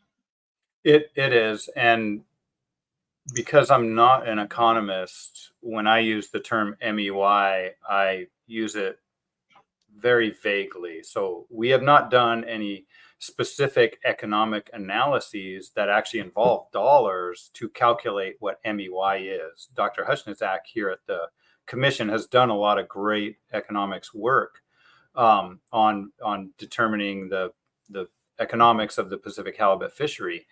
But we haven't really brought that analysis in determining what is the fishing levels that would result in a maximum economic yield. You can make that analysis as complex as you want, but we've chosen to keep it very simple and used or leveraged it on past research that suggested MEY is a little bit greater than MSY in terms of where you keep the biomass, and it's about 1.2 times greater. So we've just used that as a proxy to MEY. So when we use maximum economic yield, all that we're doing really here is saying there's this concept of maximum sustainable yield, which we can calculate from our models. And that is how far do we bring the biomass down to maximize the yield, the consistent yield, or the yield over equilibrium in time. And that yield will go up and down, but it's still being maximized. The concept of MEY is, well, there's cost to the fishery. And if actually you do this analysis, you'll find that keeping the biomass a little bit higher actually increases the revenue from the fishery. And so you're not fishing at maximum sustainable yield. You're actually keeping the biomass a little bit higher, and you're gaining some in the economics there. But to do that properly would be a big undertaking. And so we've just used a proxy of that as being slightly greater than MSY. So I'll show you some results probably right after the break that will hopefully help you understand MEY and or the yield as it relates to MEY and the biomass as it relates to MEY. And so thanks for bringing that up for us. I'll try to make sure I explain it from that context. Is there anything else you wanted to add for us? No, thanks. Okay. Well, I think now is probably a really good time for a break, and it's actually right on time. This is the discussion of this. Over the break, have a think about this. If you want to add something real quick, we can bring that up right after the break. And also start having to think about the objective B. And this was a major discussion at the ad hoc working group. And so we'll finish up before lunch. The goal is, so before 12:30 Pacific time, is to finish up the discussion of objective B, and then we'll go into the results section. Now, I've noticed some people, and I figured this would happen, are already thinking about what the results are and informing the objectives, and that's very normal, and that is part of the process. So if at any time the MSAB starts getting frustrated and we're not making progress on the objectives, maybe we'll move ahead, look at some results, and then we can always revisit these objectives as well in the context of seeing some of the results. So just a little bit of foreshadowing for y'all, and have something to think about over the break. So let's come back at 11 Pacific. I think that's 10 Alaska time.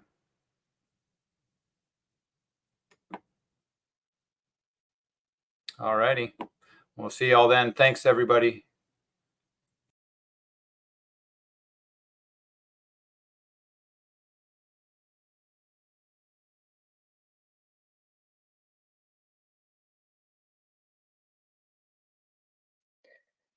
All right, folks, it is just after 11. So hopefully folks are coming back from their break and are ready to get back into things. Thanks, Gwen. Hope everybody had a good break from me talking. As you may have noticed, I do a lot of talking at this meeting, but that's okay. A lot of good stuff to say. So hopefully I'll turn it over to others to do some of the talking for me, which has already happened. If we could bring up the presentation again, that would be great.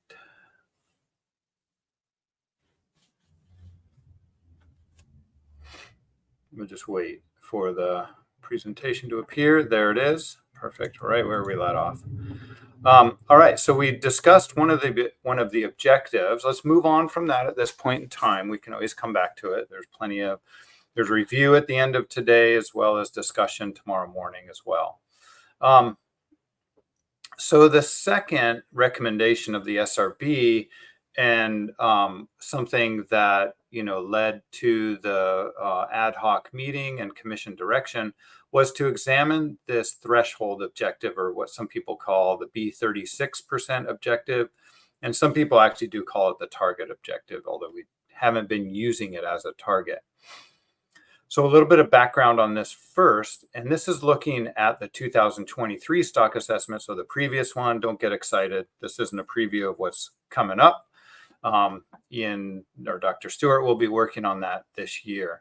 So looking at what happened last year and at the annual meeting in January of this year, the stock assessment said the relative spawning biomass was above 36% in 2024. And this is a measure of the effect of fishing. So relative spawning biomass, if you remember, is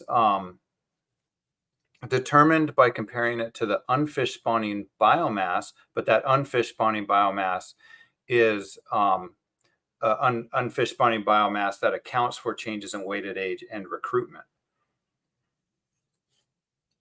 So this is really measuring what the effect of fishing is having on the stock. And compared to if we had not been fishing, the stock current status was about 42%, according to the last stock assessment.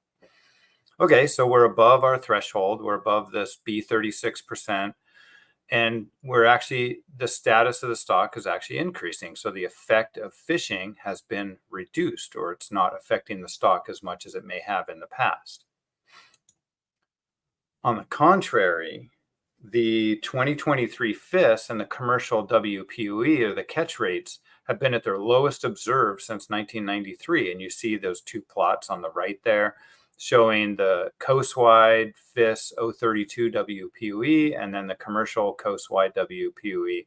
And they're both down at very low levels, at least the lowest level since the early 90s.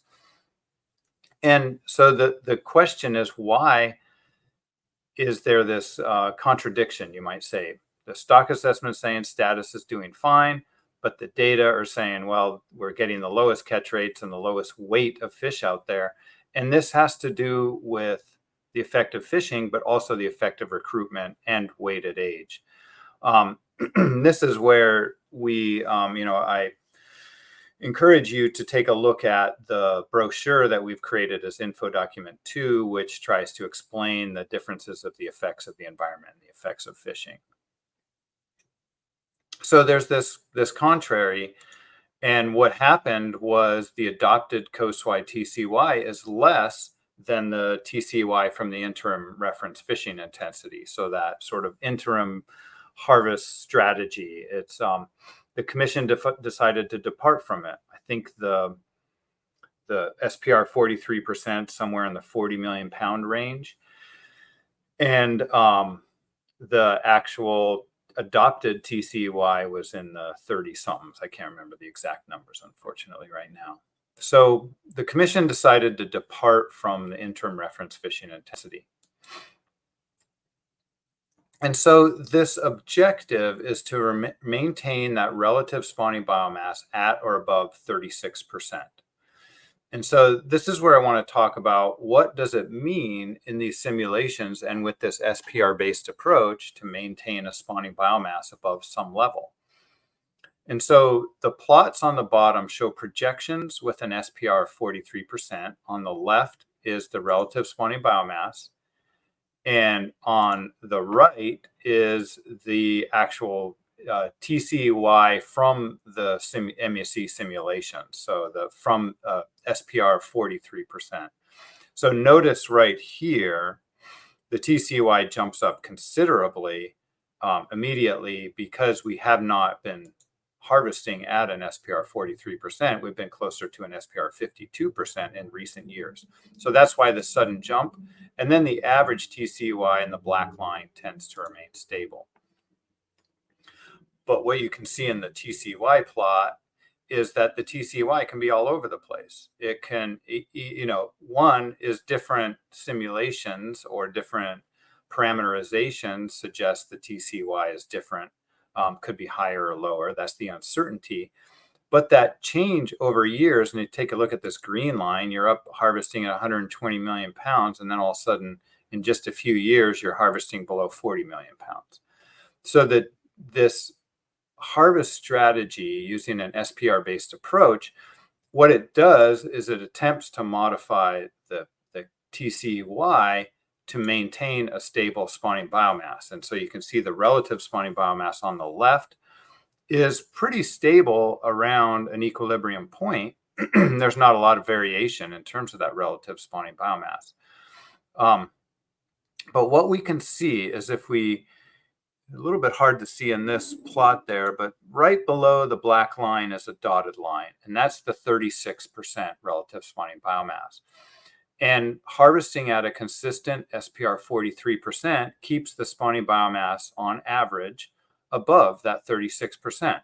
Sometimes it goes below and sometimes it goes above, but it's a pretty narrow range, and it tries to fluctuate around a level that's about 38.8% on average. So if we treated the B36% as a target, we would actually want to harvest harder, and we would want to bring it down to like an SPR of 39% or 40%, which would be even closer to an average 50% of the time above, 50% of the time below an SPR of 36%.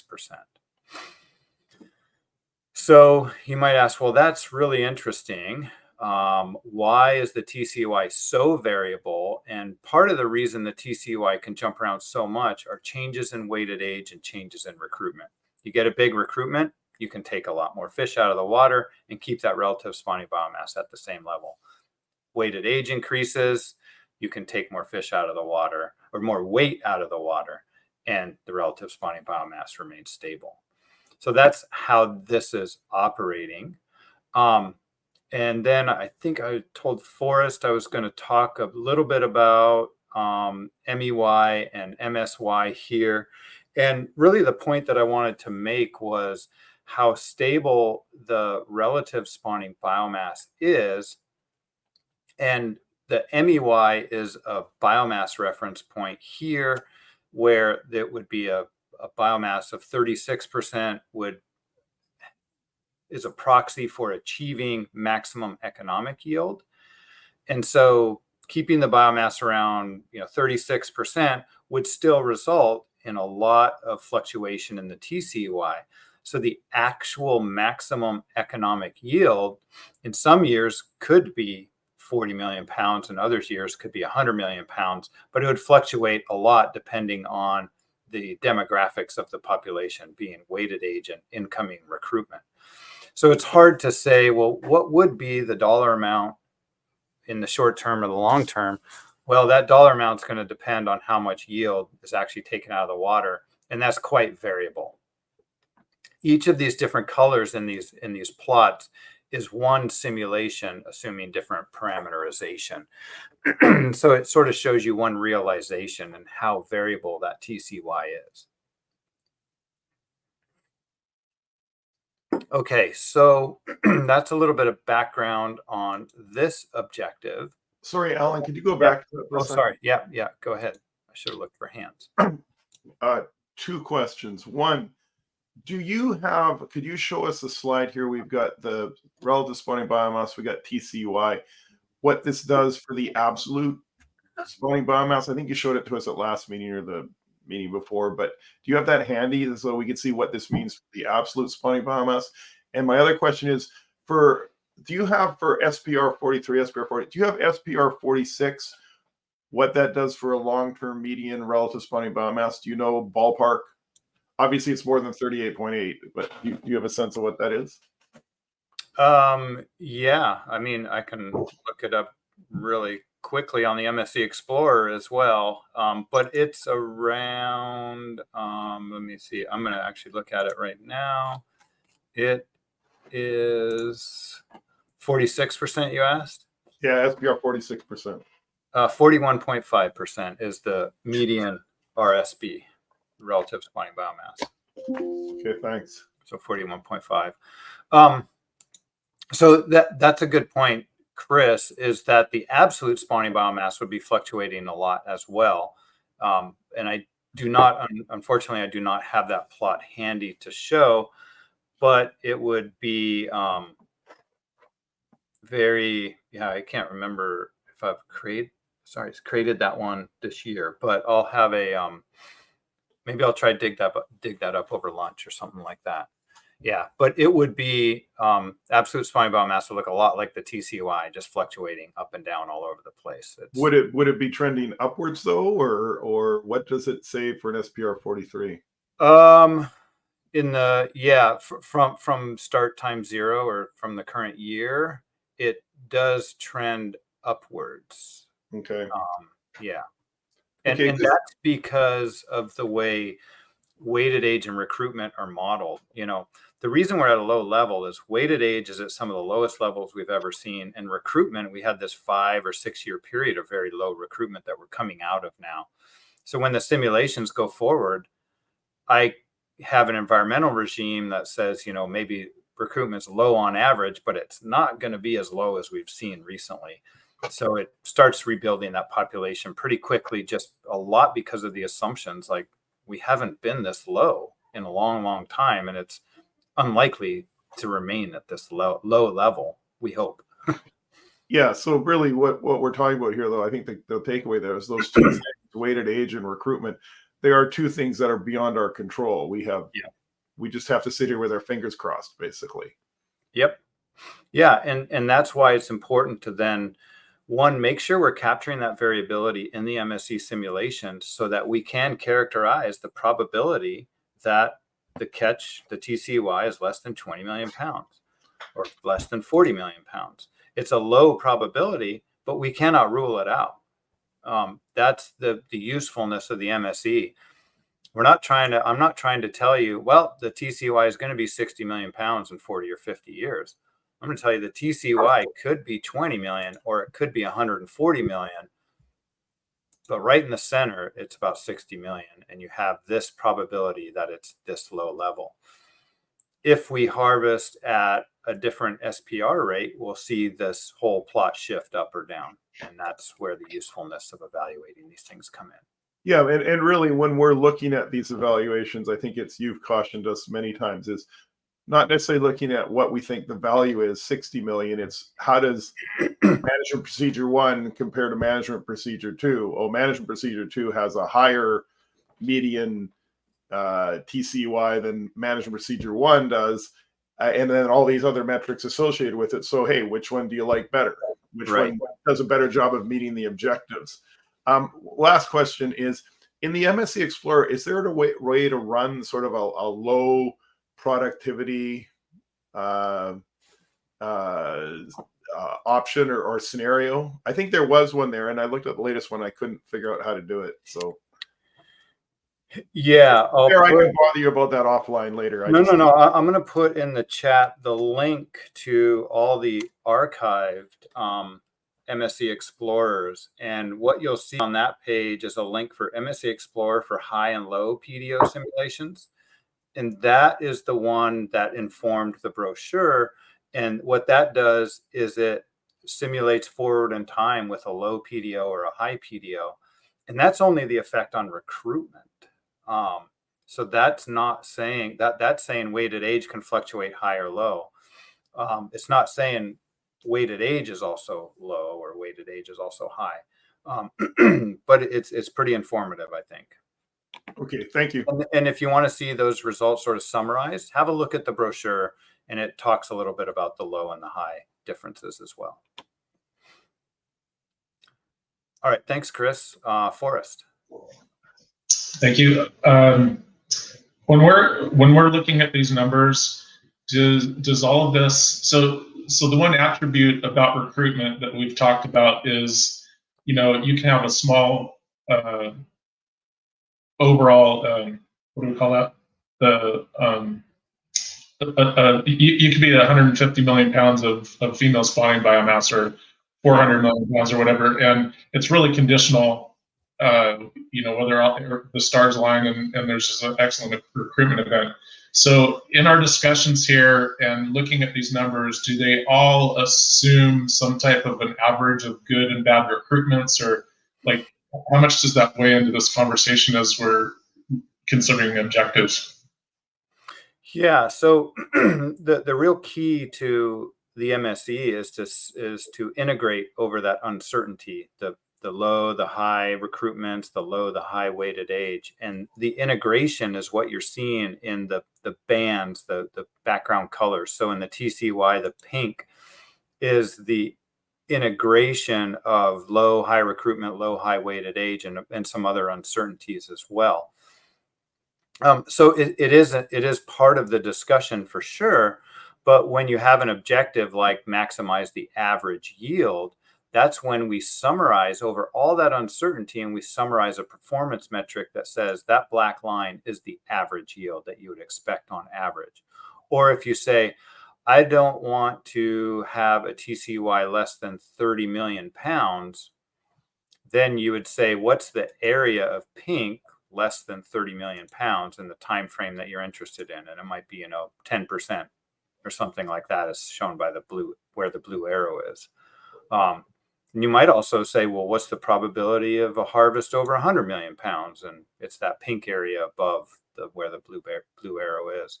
So the objective can be framed in a way that brings in the uncertainty in different ways. And right now, the yield objective is brought in as, an average yield. So you just want to look at that black line. And then the relative spawning biomass objective is just being above the dotted line. We just want the black line to be above this dotted line. Does that help, Forrest? Thank you. Complicated, yeah. Thank you. Yeah.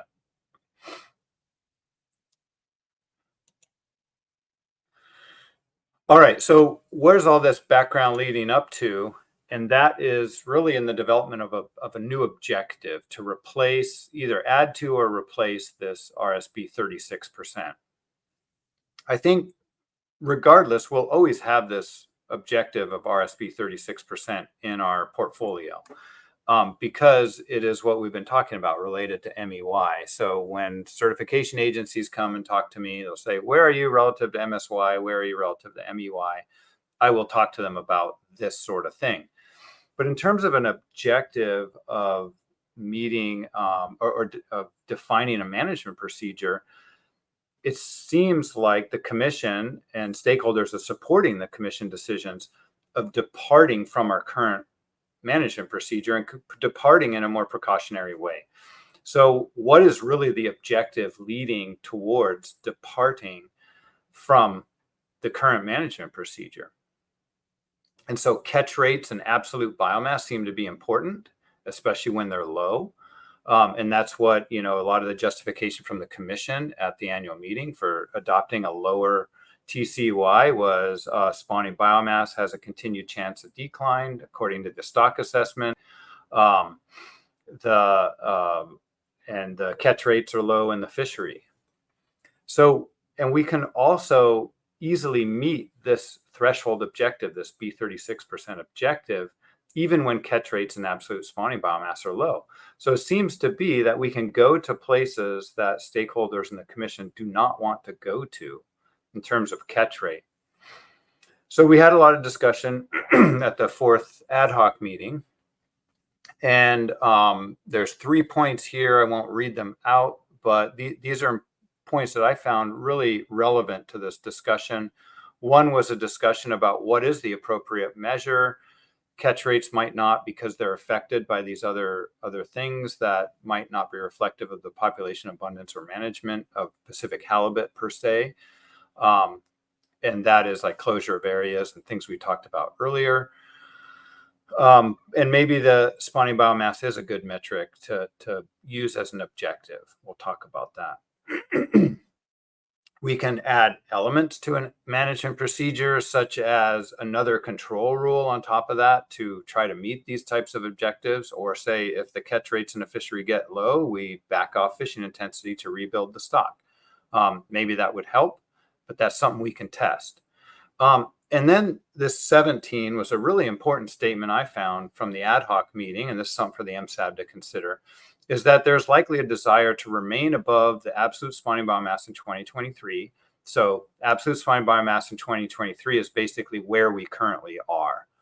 And that tolerance could be 80 or 90%. So meaning there's a high desire of being above the level where we were in 2023. So in other words, there could be a high desire to not go below where we're at now.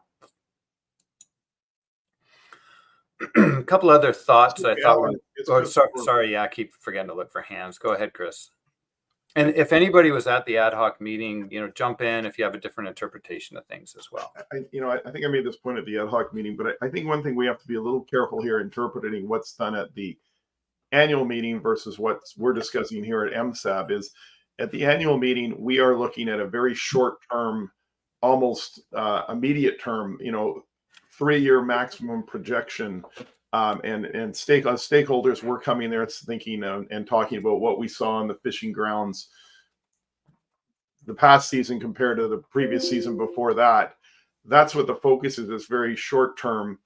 And whereas, let's be honest, 95% of the discussion at the annual meeting is focused around what does the stock assessment say.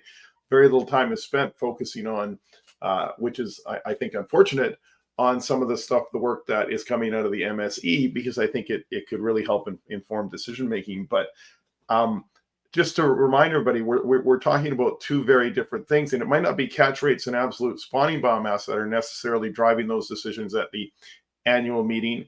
I think it's more it's part of it when we hear things like, look, the biomass is at the lowest level, the fizz is at the lowest level, catch rates are at the lowest level, recruitment's poor. All those things are creating a decision that's being made in the short term. Looking at short-term data, we're here looking to the long term. Thanks. Yeah. That's a really good point, Chris. The fishery objectives are short-term, but that's like the next 4 to 14 years. But you're right. The annual meeting is a very different focus on sort of the next 3 years. And that's, but I think, well, no, it's a really good point. And I think that what I would like the MSAB to view this from in terms of that is think about this from the aspect of in the future, say 4 to 14, 15 to 25, 60 years into the future, do you want a high probability of being where we've been at in the last couple of years, or is there would you like to search for a management procedure to avoid that point? And so, here we have the opportunity to say, is there a way we could manage Pacific halibut to avoid being at the point we're at now and having these really concerning short-term discussions? Does that make sense?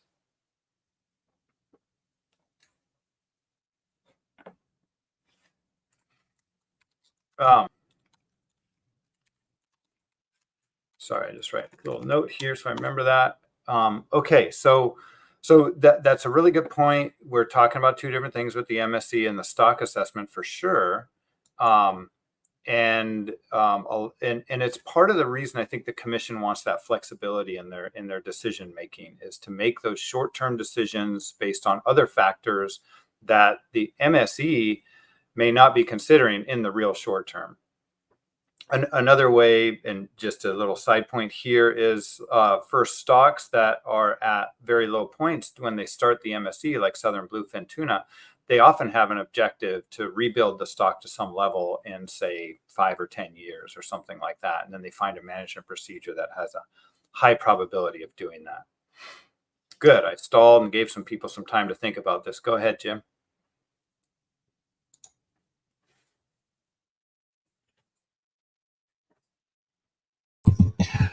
Sorry, I thought Kurt was ahead of me. But I see his hands. Oh, yeah. Okay. Now where would now? Okay. So taking what Chris says or was saying about, the short term versus the long term. And we talked about it I think at the May meeting, is like you just said, under a low productivity, low stock size, we would have an objective that says you reduce fishing pressure or whatever. And then I think Chris brought it up is, one said, he said, well, why don't we just say we have an SPR that, doesn't exceed 43% or whatever. So it gives the flexibility to go, to 46 or 50 or whatever. Now we've been at 50, where it still stays within the harvest policy is kind of a simple way of looking at it. I guess I'm just kind of struggling with what are we trying to get here? Are we looking for which we've never been able to land on anyways, but are we trying to look at a biomass or a TCY target that or threshold? Because Canada, the US uses these terms differently, and I still have to interpret as I'm going along which one we're looking at, what it means. Are we looking for the TCY that is where we want to be? We don't want to go below that, or are we trying to get at where we're trying to manage, like you were just saying a little bit ago, where are we trying to manage for? So to me, if we're trying to manage for something that's where we want to be, wouldn't that also give you the information on where you wouldn't want to go? Like you would, so if you're trying to manage for something, say we're trying to manage for 40, say that at 45 TCY or 40 or whatever, people can make it work within the different regional regulatory areas. And that's kind of what we're trying to manage for with the management procedure. And so it, by default, wouldn't that just basically eliminate where we would also take care of where we don't want to go? And I guess I'm just, I don't think we've, and Chris has brought it up too. I don't know, and you have, what is it we're trying? I think we've got to, what is it we're trying to achieve?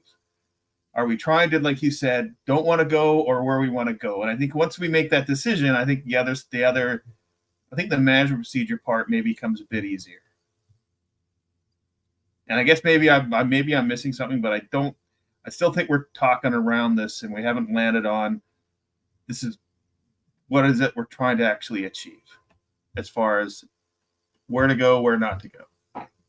Yeah, Jim, I think you have you've defined it actually very nicely, although it's a very hard topic to understand sometimes.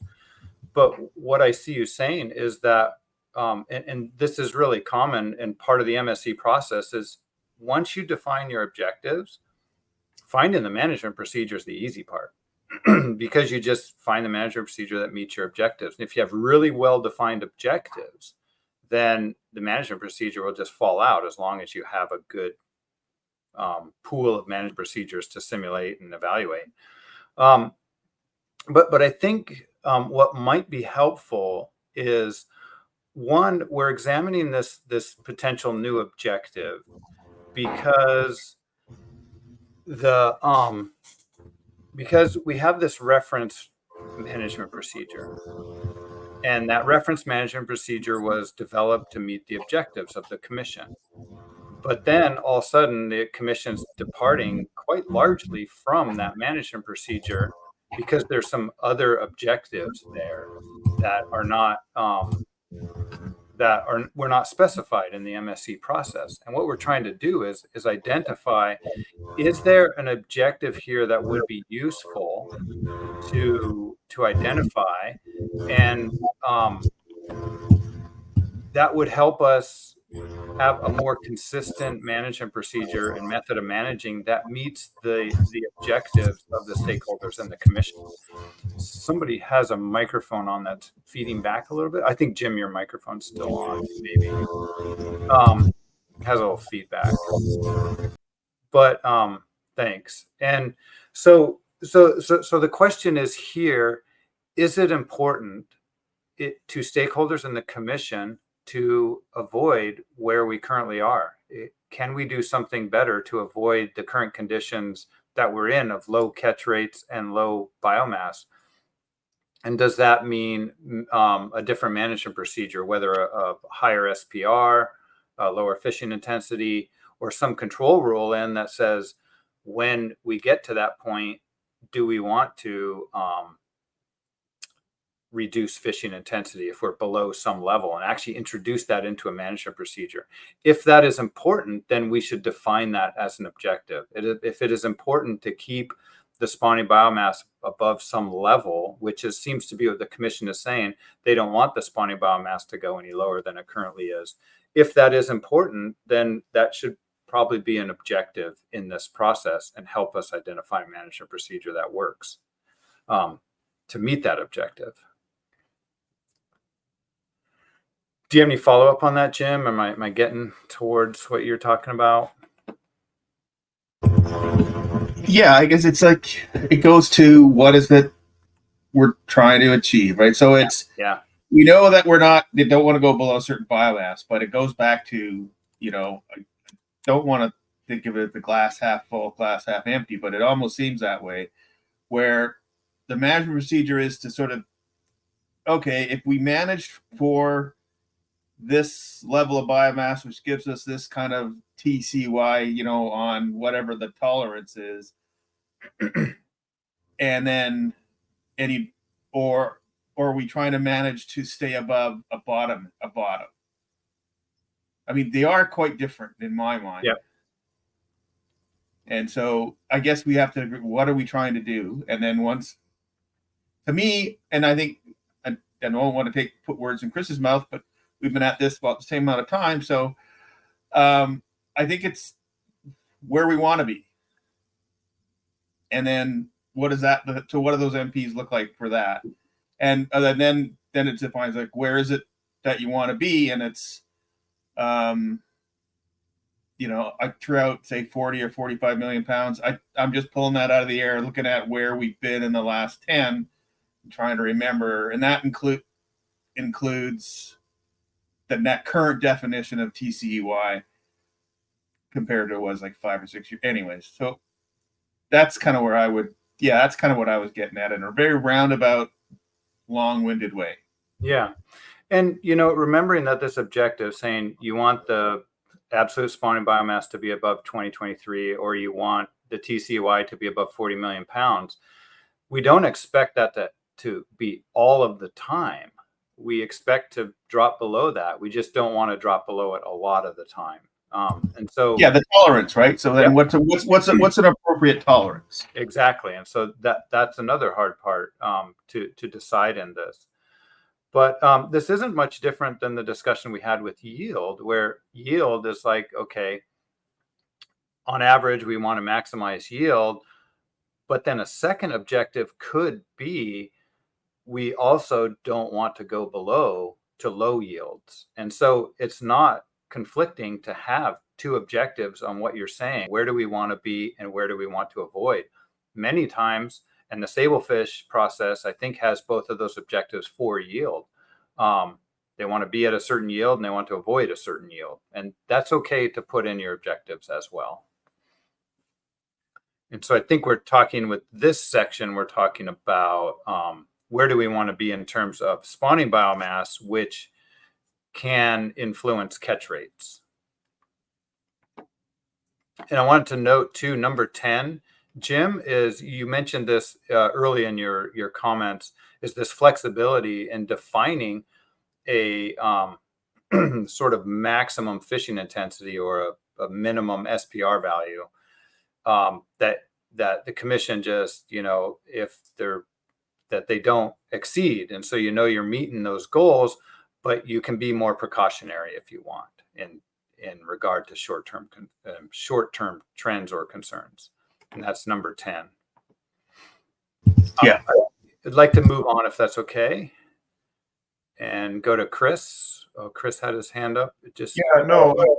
I would just make the point where like these are short-term trends of concern, and we're talking about exactly short-term trends that are of concern, yet this objective B is about the long-term biomass, and that's where I think we've got a disconnect. So I think there's two things here, is that if we're talking about these short-term trends are of a concern, or the level of the absolute spawning biomass is a low level is of concern, that, for example, if it drops below a certain absolute spawning biomass level, we're at some point of no return. And I think you're going to talk to us about that later with that depotentation or whatever it is. You're going to have to hold my hand through that analysis. But my point being is then that it becomes a conservation issue. And then I think it's more coming into objective one in something that applies more in the realm of 1.1, and maybe it's, you know, it's 1.1A and 1.1B. If you're talking about the trend of concern about a low absolute spawning biomass is because a low spawning biomass translates into a low TCEY, absolute spawning biomass translates into low absolute TCEY.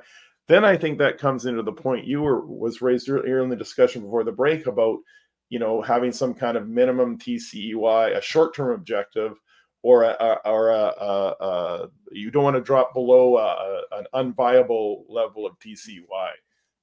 I just think, again, we're talking about the objective is talking about the long term, and we're trying to use an objective for the long term to respond to short-term trends of concern. Those are really good points, Chris. A lot in there. I'm just going to try to unpack a little bit of it. First of all, I agree with you. There's this disconnect between the short-term concerns that commission decisions have been made on and the objectives of the MSE. And what I think we're trying to do here is actually determine if we do want to translate some of those short-term concerns into a long-term objective. And so, for example, if the decision was made on, oh, there's a chance that the spawning biomass could decline in the next 3 years. It's like, okay, that's a short-term concern that we really cannot translate into an objective. But if the concern is that, wow, the catch rates are at the lowest we've seen since 1993, the spawning biomass is at a low level, and we don't like being at that low level because catch rates are low when we're at that low level, that sounds like an objective that could be translated into a long-term objective. So what we're trying to do is translate, and we might find out that no, we don't have an objective. These are just short-term concerns that we don't care about in the long term. But I have a feeling that there is this concern that the catch rates, that stakeholders do not want low catch rates 20, 30 years into the future. Secondly, you made a really good point at the end there, is that if we have this minimum TCY objective, maybe that is the solution to this. And we haven't even got to where we're discussing this yet, so we'll get there shortly. But if we did have a minimum TCY, would that be very similar to saying we don't want to go below a certain spawning biomass level? And that might be the solution. We don't need to redefine this objective B, but we add in a new one on a minimum TCY. So some really good points there, and keep those in mind throughout the rest of the discussion, because I really liked those. Oh, I want to make one last point, is that we, when I'm talking about a potential not dropping below the spawning biomass in 2023, I think we're still considering that a fishery objective and not a conservation objective, because we would phrase it as it's okay to drop below the spawning biomass in 2023. We believe the population will recover from that. We just don't like being below there because catch rates are bad or whatever it is. So the spawning biomass is actually a proxy for something else fishery related. So I think we'd keep our conservation objective exactly where it's at. Thanks, Chris. That was really good. And if I don't see any other hands up, Kurt, you had yours up for a second there. I don't know if you want to move on, and then we'll have another discussion point where we can have some more discussion on this. And like I said, we got another 50 minutes to discuss this if we want, or we could move on to results and come back to this. Yeah, Alan, this is Kurt. Please go ahead and move on. A lot of what I had to say was already covered, and in particular, I was going to zero in on number 10 here, but we can talk about it later too. Okay. Yeah, so that's a good point. Is there are a couple other things that came out of the ad hoc meeting that I just wanted to highlight, and one is what Jim was talking about and Kurt highlighted was, you know, this flexibility that to the commission, and maybe you define a maximum fishing intensity, and then they can always be more precautionary. And that's almost the way that the OFL and the NIMFs and council world, the US council world works. You can't exceed that level, but they keep setting it lower and lower and lower, the TAC. Another idea that came out of the MSAB was just evaluating MPs based on the worst conditions. So the worst scenario, low productivity, and making sure that the MP satisfies these objectives under those low conditions would be another way to look at this. So here we are at the discussion. And so the question here is, do we want to redefine this 2.1 or objective B to be something along the terms of being at or above some level, whether that's catch rates or a spawning biomass level? And then what's the tolerance? As Jim noted, that's another aspect that might be difficult to define. Or are we just missing the point here and we don't need to redefine this? And maybe we should think about this as a yield objective and avoiding some sort of yield, which would be the last point here in TCEY. So I'll open it up to the floor for any questions or any comments on this, noting that I've put in sort of a placeholder here as maintaining the long-term coastwide something, whichever is spawning biomass or TCY, at or above a reference point, whatever it is, at least some tolerance to time. So it doesn't have to be a biomass reference point. It can be a TCY reference point also. So I'll open up the floor. I see Scott, you got your hand up. Thanks. Yeah, thank you. First of all, I like the points that Chris was making, but I mean, you're asking about a biomass reference point, and as I recall, at the annual meeting, it wasn't that we wanted to stay above the 2023 biomass level. It was that it was the biomass itself was trending down over the next 3 years, and I think it was that downward momentum of the spawning biomass, which really set people off and really made them want to be a more conservative approach to setting the catch limits. So not necessarily a level, but it was that trend that people were concerned about, is the way I recall it. Yeah, no, that makes a lot of sense, Scott. And I wonder, would that be the same concern if the spawning biomass and the catch rates were at a high level like they were in 2000? I know there was some concern then, but is this a concern that occurs only when the biomass is at, or catch rate is at some low level?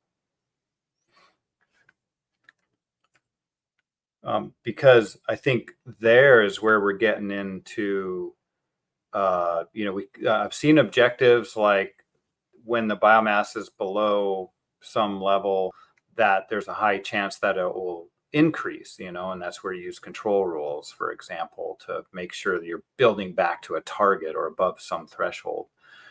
And so I think that the key here is that we've defined this biomass threshold as be 36%. But it's a relative spawning biomass that doesn't take into account the absolute level of catch rates or TCY or even the absolute spawning biomass. And so do we want to define a threshold that is more meaningful to stakeholders that says when it is below this point, we are concerned about it continuing to decline? So that's a good topic that you brought up there, Scott. So thanks for that. Move on to Chris, unless I see Kurt, you're always right behind Chris there. I don't know if that's desired, but Chris or Kurt, whoever wants to go first, I'll let you two decide. Go ahead, Kurt. Thanks, Chris. Thanks, Chris. And I'll be brief. I just wanted to affirm what Scott's memory was. That's in the record of the commission's decision about their rationale for why they chose the coastwide TCEY at the level they did. And a lot of it was that downward trend. And looking at the decision table, if they were to go with a reference level TCEY, there was a very high likelihood that the TCEY or the relative spawning biomass would be less in the next 3 years. I think it was in the 70 percentile or something like that.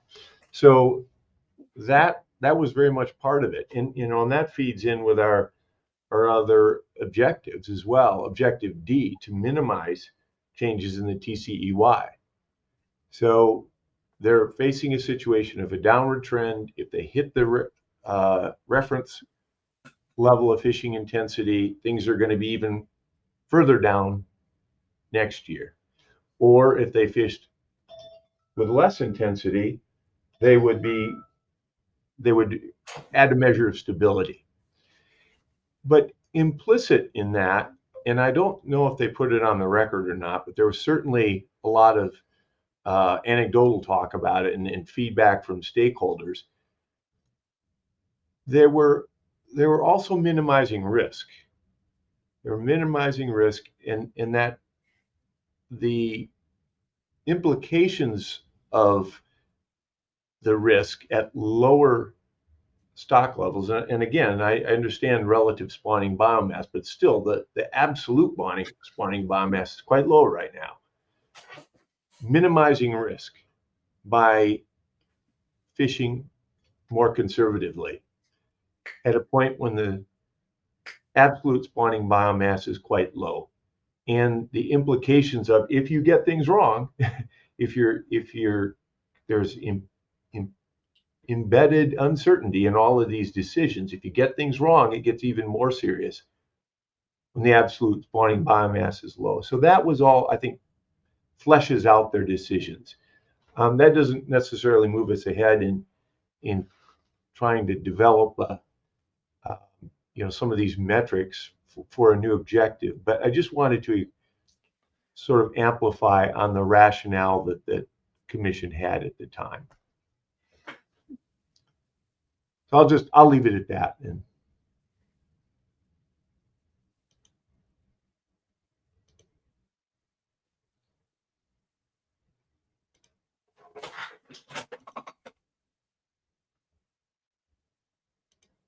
I think you're still muted. I recognize I haven't helped you out that much with the hands. Apologies.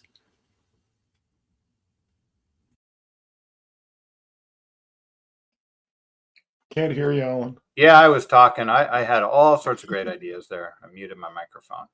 Sorry. But I was going to say, Kurt, that was a great idea. And I think that was very helpful moving us forward, because the concept of minimizing risk is really what we're using to define an objective. What is the risk? What is the level at which that risk appears? And how much do we want to avoid that risk? And so if we think about it that way, that does help us move forward a little bit. And so why was the commission, what was the risk they were concerned about, being at a low biomass? What is a low biomass? And how much do we want to avoid that? That might be a way to move forward. Chris, I'll let you go. Thanks, Dr. Hicks.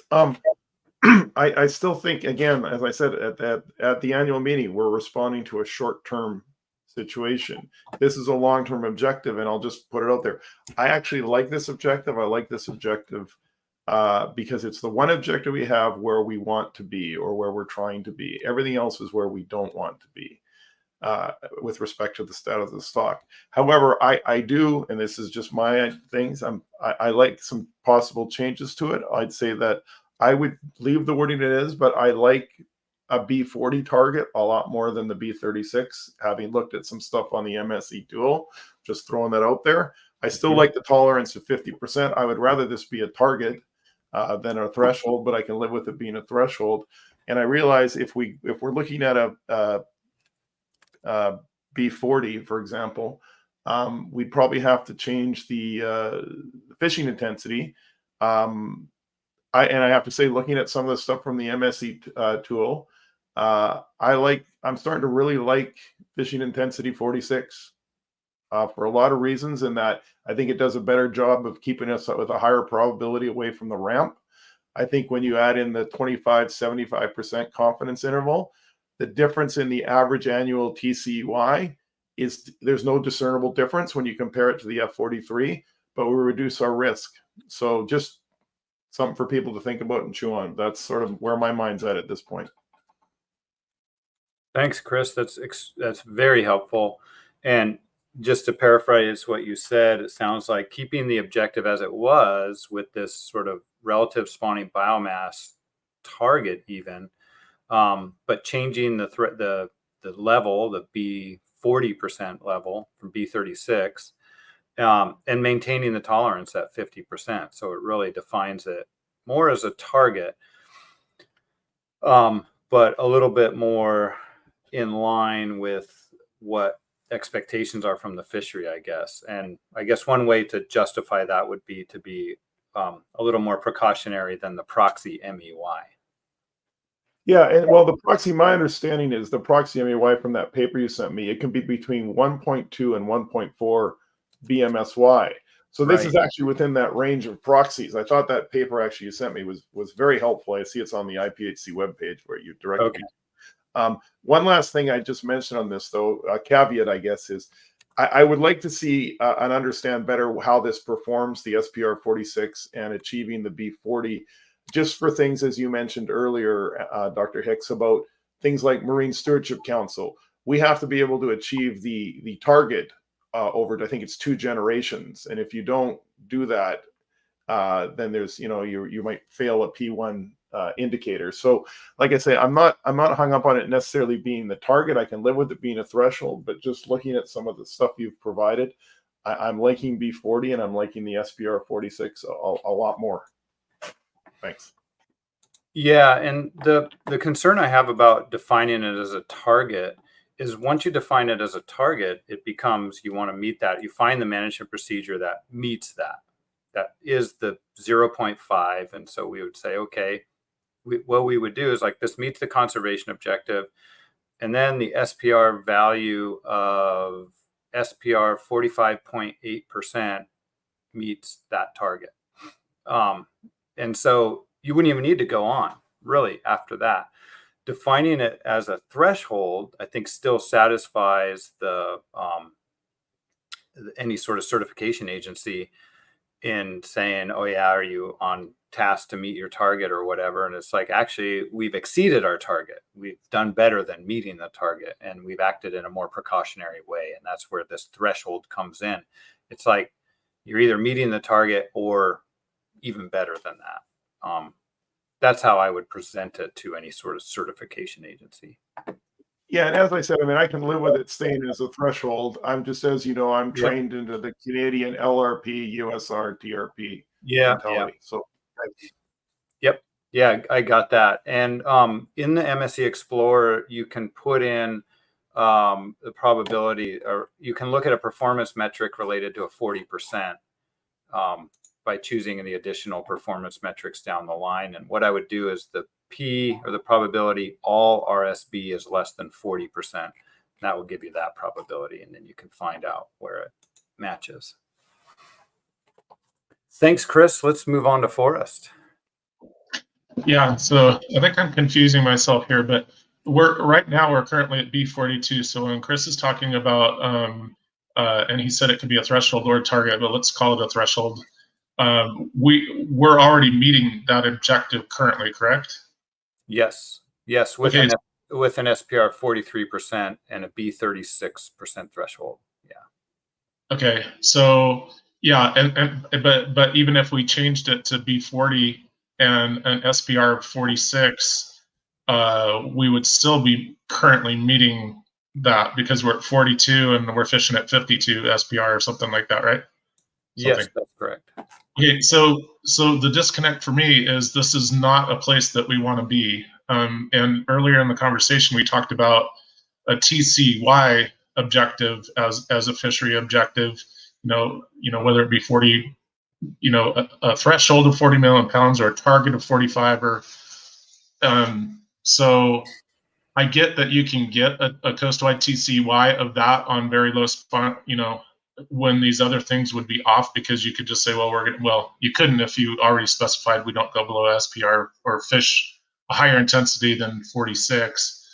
But I guess I'm wondering if this group wants to talk about a TCY target, maybe with some qualifiers that, it doesn't exceed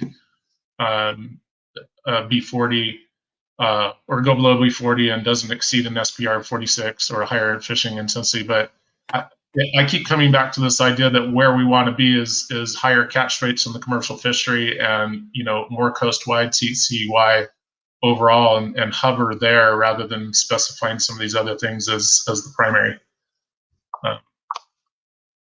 objectives. But again, I may be off in left field. I'm not sure. Yeah, thanks, Forrest. I think that's a really good point. And is that, you know, one way forward is to keep in this objective and add in a new TCY based one where you want to avoid going below or you want to maintain above, however your point of view is. And that, you know, that could be a solution forward too. I want to know, when presenting this stuff to the commission, they were pretty adamant that they did not want to add any new objectives. And so I think trying to add a fifth objective is going to be a challenge for the commission because they want to keep it minimalist. They find that these four concepts are the four concepts that they want to evaluate management procedures based on, which I agree with. They're the four general concepts you should be looking at. But good points is that, you know, I'm really liking this idea of a TCY threshold or something that gets at the same concerns of risk.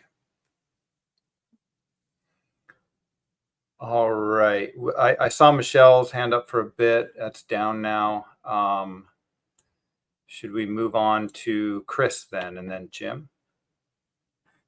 Yeah, I just make the point that I think we want to make sure we're careful that when we're distinguishing between absolute spawning biomass and relative spawning biomass, this metric here, as it stands, is for the long term, and it's talking about relative spawning biomass. So that whatever the target is or whatever the number is, B36, B40, it will scale up or down as productivity changes. Yeah. Okay.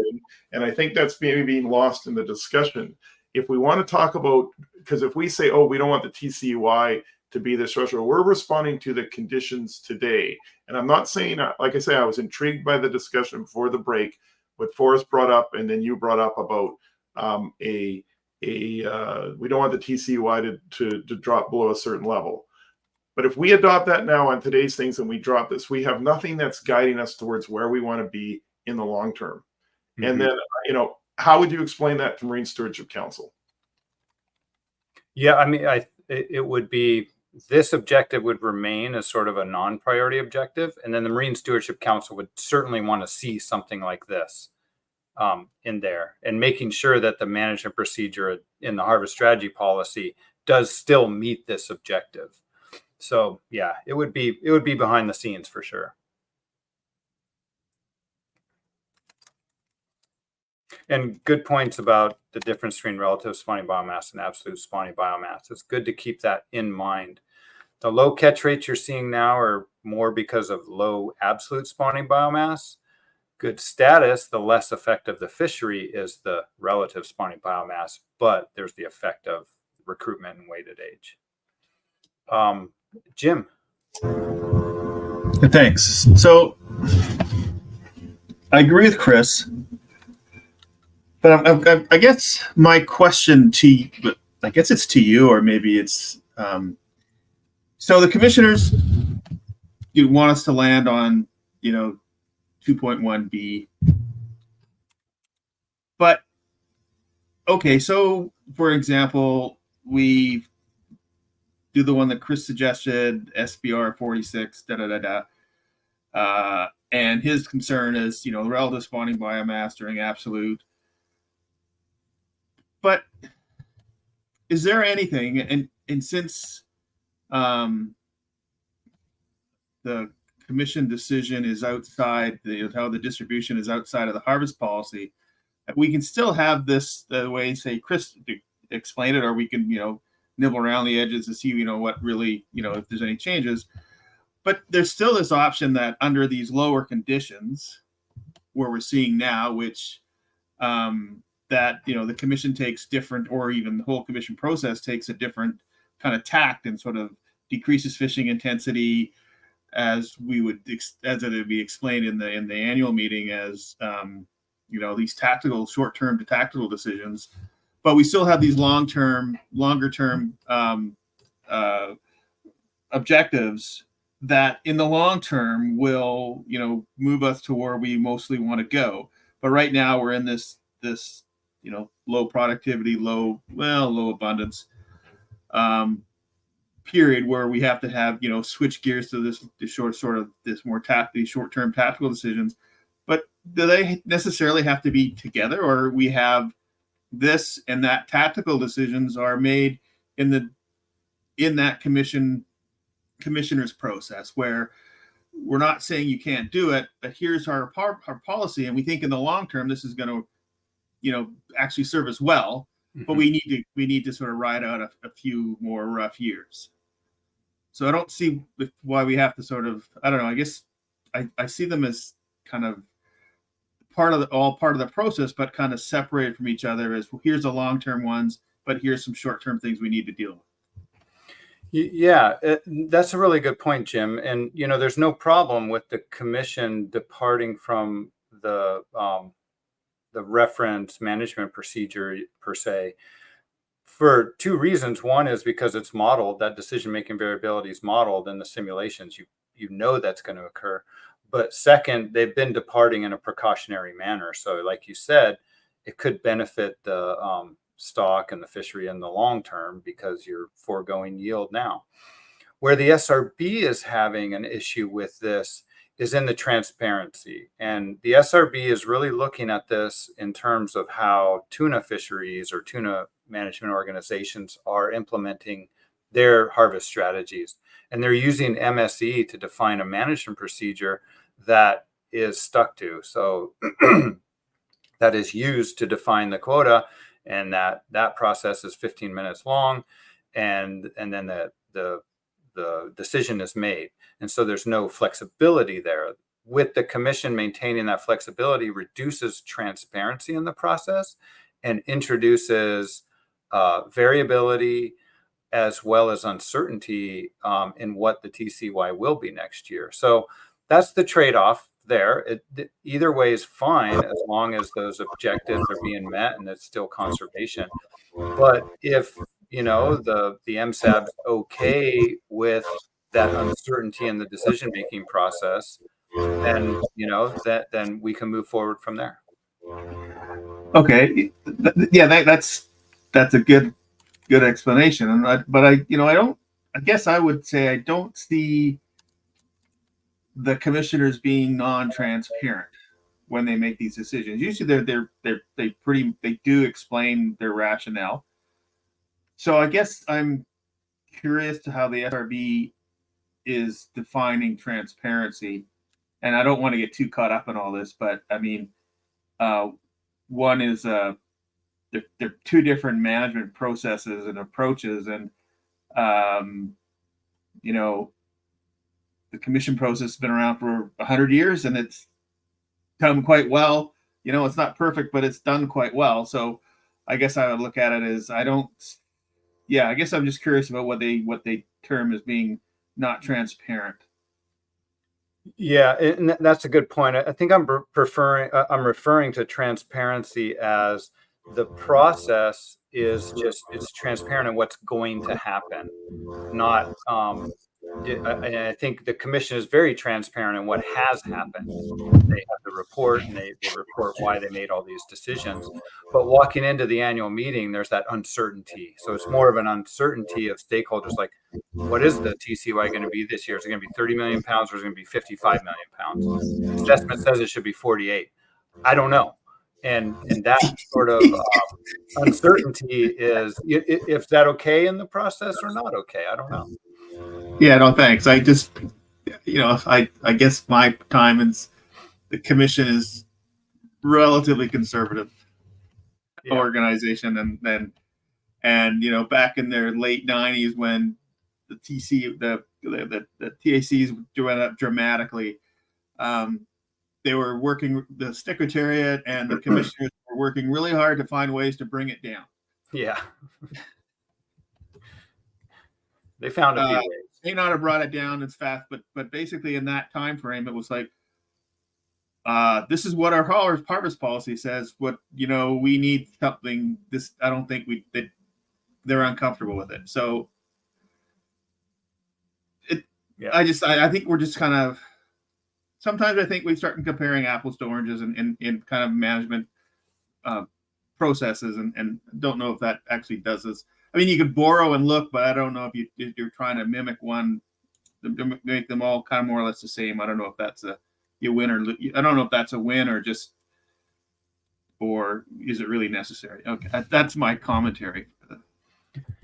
No, really good points. And I think I don't see any more hands right now. So I'm going to make a suggestion here. I think we've come up with a lot of really good stuff.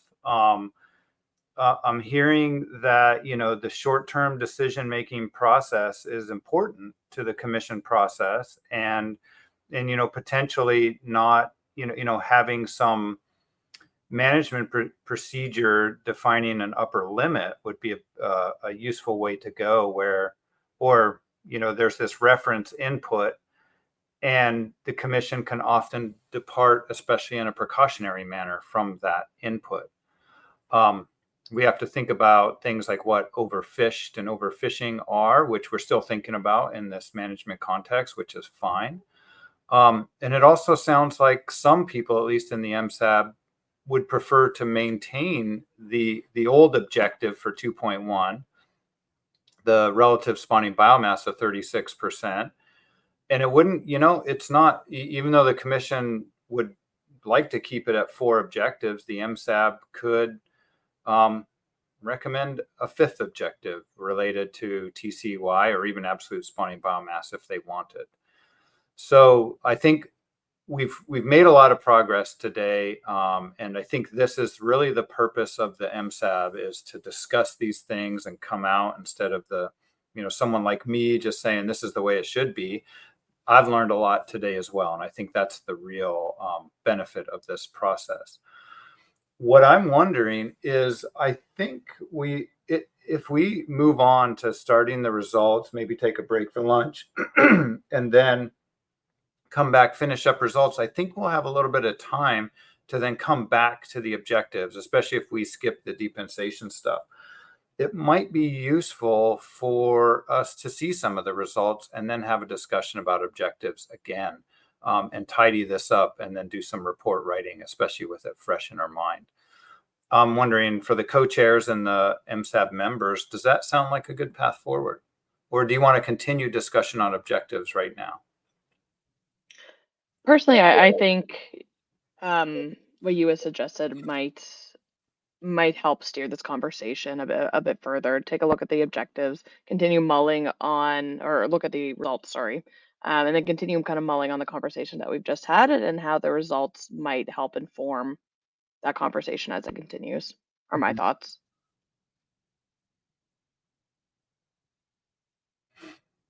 Yeah, and another thing I could do before lunch, we have a scheduled break in 20 minutes from now. I could walk through the MSE Explorer, just a little tutorial on that if people would like to look at that over lunch, or I could just dive right into the presentation and start that before lunch as well. Anybody else want to discuss objectives at this point in time? Please raise your hand. Otherwise, I'll just move on. And we'll make sure to bring it back. Yeah, Tom.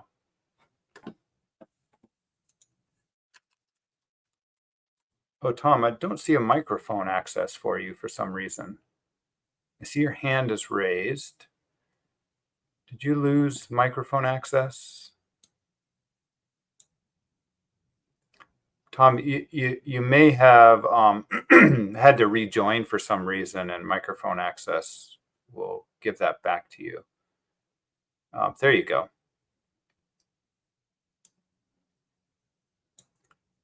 Did you want to chime in, Tom, or I see your microphone's on. Yeah. Okay. Finally came. Yeah, I've been dropped off twice because of connectivity problems. So, okay. Yeah. Anyway, regarding I think the objectives we have are fine. I don't want us to be too reactionary because we're at a point of kind of low productivity and low recruitment. I think the stuff we have now is adequate. I think the risk tables that the commission has to be conservative on harvest does the job, and I don't want us to keep adding more objectives and keep pinning our feet to the floor. I think what we have is fine right now. That's just my opinion. All right. Thanks, Tom. Appreciate that. Okay. Anything else from anybody at this point? Recognizing we'll finish up the day talking about objectives, because I know it's everybody's favorite thing to do right before the end of the day. But if not, I'll start moving on with the presentation. We'll break at 12:30 Pacific time, unless somebody really wants to break now and have an hour lunch now. It's a little early in Alaska, I was thinking. We can do that, but other than that, I'll just jump forward into the presentation. Okay, so the fun part for me of this is evaluating the management procedures. And there are a number of different elements of the management procedure that we'll go through today. Recognizing a management procedure involves everything from data collection, how the data are collected, how the data are analyzed in, say, a stock assessment, and then how all of those results are used to define the TCUI. And that's called like the control rule or the harvest rule. And so what we examined this round were different fishing intensities listed there, different assessment frequencies, and empirical management procedures where the assessment could occur annually with a stock assessment every year, biannually with an empirical rule in the non-stock assessment years, or triennially also with an empirical rule. And what the process was for the empirical rule when you did not have a stock assessment, it simply changed the reference TCUI proportional to the change in the FIS 032 WPUE. So if the 032 WPUE dropped by 3%, the TCUI would drop by 3%. So a pretty simple empirical rule, noting that it was based on 032 WPUE. We also investigated a couple constraints, where constraints are the maximum amount that the TCUI can change from year to year. So the assessment and say the FIS 032 WPUE, if they suggest a TCUI change of say 20%, the constraint would say, nope, you can only change it by 15%, and it would max out at 15%. If the change in the TCUI was 3%, it would still be 3%. So it's just a maximum constraint. And we introduced constraints on the TCUI going up or down, or only when the TCUI went up. When it went down, it would take the full amount going down. The FIS designs were something that has been a request of the SRB and helpful to the commission as well. And FIS designs have been analyzed with the space-time model approach, with the stock assessment simulations, and now with the MSE simulations. And the MSE simulations are getting at more of the long-term effects of changing the FIS design, and mainly that's reducing the FIS designs. And I'll walk through those different designs when we get there. And then finally, I wanted to highlight that distribution is a part of the decision-making process. So we've simply, in the past with the MSE, we've actually introduced very specific distribution management procedures. We're not doing that anymore, and we're treating distribution as an uncertainty in the process. And we're just integrating all that uncertainty in. So we're not paying attention to how the stock is distributed at this time. Although on the MSE Explorer, which the link is there, there's many different performance metrics that show performance metrics for individual areas and individual sectors as well. If you do want to have a look at them, they could be informative. And you can just simply click on this link there, or go to the link in the chat and get to the MSE Explorer as well. So just a little bit of background on the distribution of the TCUI. This was a recommendation from SRB 24, and that was just a recommendation on one method, or how the uncertainty in the distribution should be captured in these MSE simulations. And basically the method we came up with, which was endorsed by the SRB, was the TCUI in 2A gets 1.65 million pounds. unless it's less than that, I believe. Been a while since I coded that in.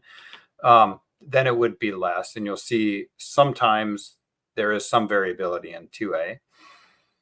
In 2B, it's just a percentage of the coastwide TCY. And it's a random draw between 17 and 21%, with the most likely point at 18.3%. And that was based on historical percentages seen over, say, the past 13 years, I think it was. The TCY in Alaska is a different method. So once we remove 2A and 2B, we say, well, how was Alaska distributed? And we just have all the years from 2013 to 2024 with different percentages distributed to the different Alaskan regions. And we just randomly draw a year and then distribute it based on that year. The key here is this is just a lot of uncertainty. It's not trying to capture any decision-making process based on where the stock is or anything like that. It's just integrating an uncertainty in the distribution of the stock. So that's how that is done, and it's purely behind the scenes, and we're not going to look at distribution in any other way today. So on the MSC Explorer, on that home page or the description page, if you scroll down, you'll see sort of grids that look like this. And what they're showing are if it's a light blue color, it shows the management procedure elements that are available to look at. And if it's a dark blue, it means you have it selected and it will show up in the tables or plots that you want to look at. So this is one of those grids, and this is the main sort of section of evaluation that we'll look at.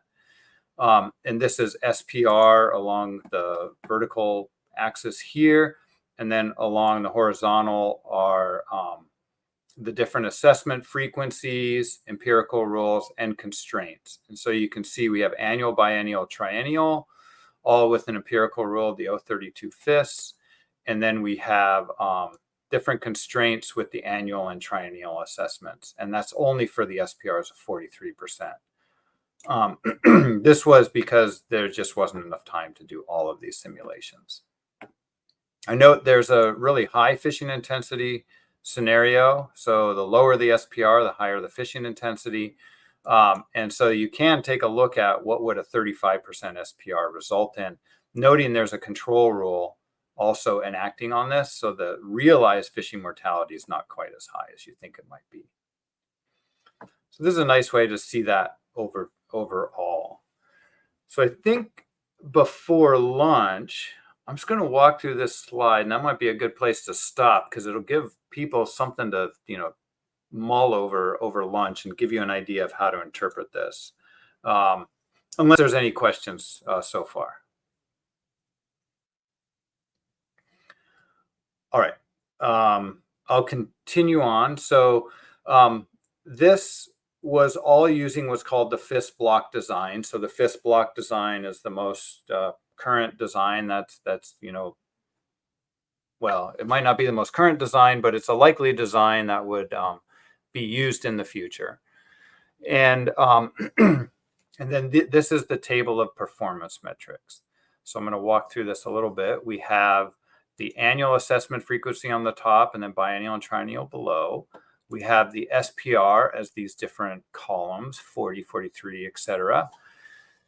And then we have the performance metrics. And so all the performance metrics are shown in the gray colors. And we have the conservation objective here, the relative spawning biomass 36% objective is here, and then the median TCY, and then the average annual variability.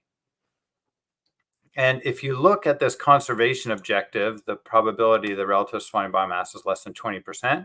You can see it's very low in all cases. It's actually below 1%. And I think there were no cases where actually the spawning biomass went below 20%, but we don't know that that's certain because we've only done 500 simulations. So, but the key there is there's no conservation risk under all of these different SPR levels. And that's partly because these are not real high fishing intensities. And also there's the control rule, the 30-20 control rule, which backs off fishing intensity. So we meet that conservation objective, and we can begin looking at other objectives like the threshold B36%. And we can look across there. These are actually the probabilities that the relative spawning biomass is less than 36%. So the key here is if this is greater than 0.5, then it does not pass this objective. And so you see when we're getting to a 40% SPR, we're getting really close to a 0.5. And this is why I said earlier that, you know, an SPR 40% or 39% would result in this being the target actually achieved. So if you wanted to call this B36% a target, then you would fish at a SPR 39%, and you would, on average, meet that target. However, as you reduce the fishing intensity, you see that it's a lower probability, meaning you're maintaining the biomass even higher, and you're being at a higher level. You're exceeding. You're doing even better at meeting that objective, you might say. But what happens with the yield? Now you can see the yield declines with lower fishing intensity, as you would expect. And in some cases, the variability declines. As you can see here, it goes from 25 to 23%. But what's interesting is that it sort of bottoms out at that 23%. It doesn't really get any better. And I think this is how it's interacting with decision-making variability. So I'll just say one more comment, then get to your hand, Chris. And that is, notice these AAVs are very high, up in the 20%, much higher than the 15% and higher than we've seen in the past. And that's partly due to decision-making variability. And there are a few updates to this operating model as well. But decision-making variability has a big part of this, and we'll investigate that in a little bit. Go ahead, Chris. Thanks, Dr. Hicks. Not to ruin your lunch hour or anything, but for Nope. the median TCEY, would it be possible to show the plots of the different SPRs here from 40 to 52 with, if it's not too much work, with a 25-75 confidence interval on them? Because I would bet on some of these that when you put that confidence interval in, there's no discernible difference between a lot of these with respect to the median TCEY. Yeah, we can do that within the MSC Explorer, so I wouldn't actually have to do any prep on that. But the key there is that's reflecting the uncertainty. And what this is saying is it's reflecting on average. You would expect this. So this median TCY is giving you an indication of how much yield changes on average.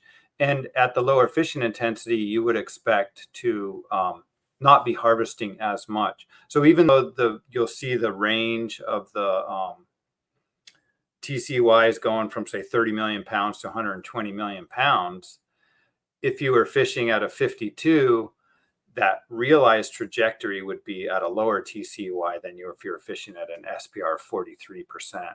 So you really have to still take it in relative, but you're right in that TCYs can be all over the place.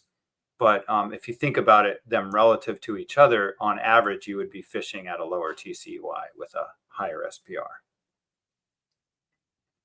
Okay, thanks. Yep.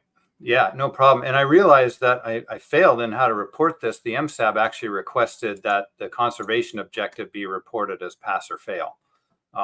Sorry about that. And it would be nice to have an indication. The MSAB asked for an indication if this was pass or fail on the 36% objective. So I'll just say if it's in blue, it passes. So there you go. If it's in red, it fails. So none of those failed out of fortune on my end. All right, a couple more minutes here, and then we'll take a break for lunch and questions first, of course. When we move to the biennial, you can see a couple of things. One is that this 36% objective remains similar. It's not very different. And yield remains similar, although might increase very slightly. But a big change is a reduction in the AAV, the reduction in the variability from year to year. And then when we move to the triennial, same sort of thing, a slight increase in the yield and a decrease in the AAV. And that's a really interesting result, because typically as you increase the yield, the AAV also increases. So we're actually seeing sort of a win-win here.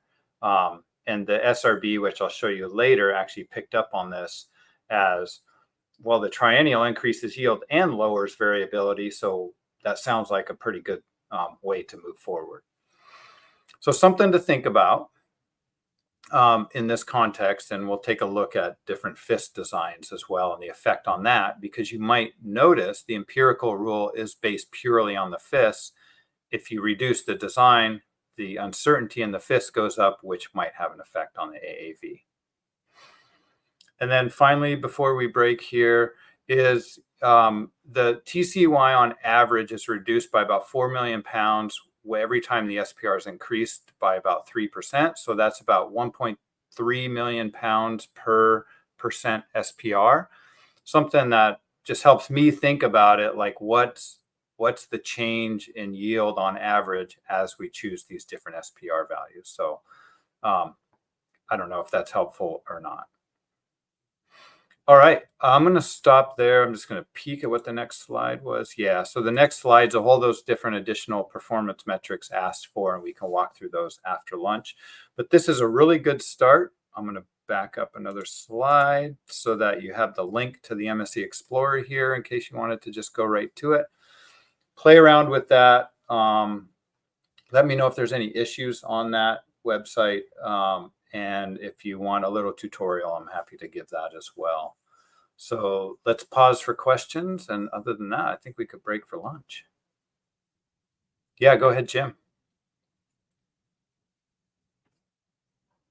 Jim Johnson. Cool. Can't hear you right now, Jim. How about now? Yep, gotcha. Yeah. Oh, thanks, Alan. What was the rule of thumb? 1.3% per. The TCY decreased about 1.3 million pounds per 1% increase in the SPR value. Okay, I got it. Thank you. Yeah. Yeah, it takes me a while to think of that. And do you prefer Jim or James?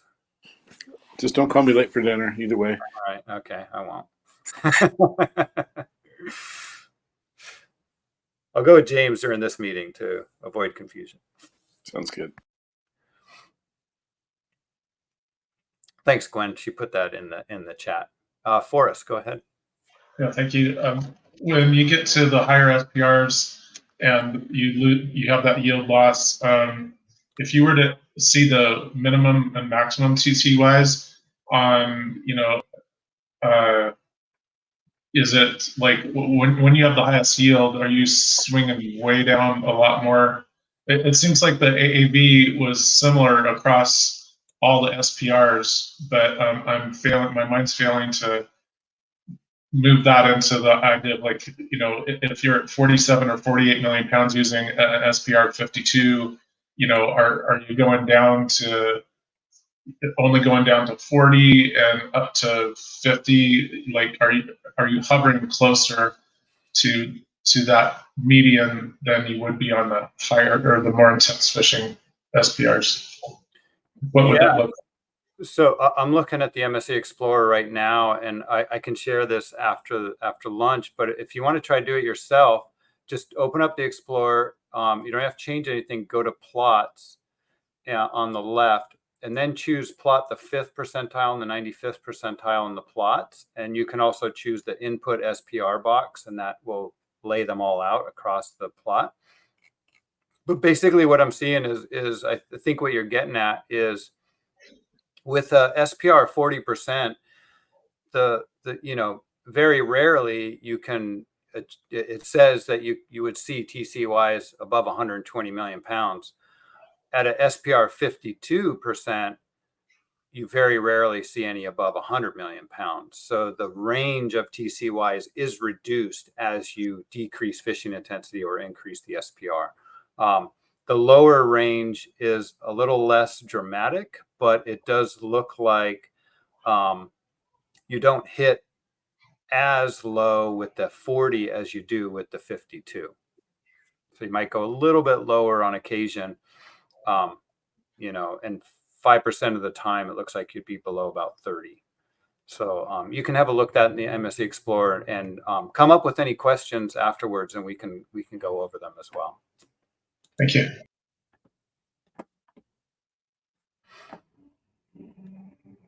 All right. I have a feeling that people are just going to eat a 10-minute lunch and then spend a lot of time in the MSC Explorer, but no, wait, that's what I'm going to do. No. Okay, if there's no more questions, I think now might be a good time to break. And if anybody has any suggestions how they want to proceed later on, that's fine too. I think we'll go through the rest of the results here. And then before we take an afternoon break, we'll figure out how to spend the rest of the afternoon, how people want to spend the rest of the afternoon. And it sounds like it'd be useful to revisit objectives. We'll then have a 15-minute review, and then we'll go into some report writing and try to hash out some of the report this evening. Noting it'll be really good to get, you know, a significant part of the report done this evening so we can review it in the morning, and then we're hoping to adopt it, planning to adopt it tomorrow afternoon. All right. I wish we were in person, but we're not. And I hope to see everybody after lunch. Thanks a lot.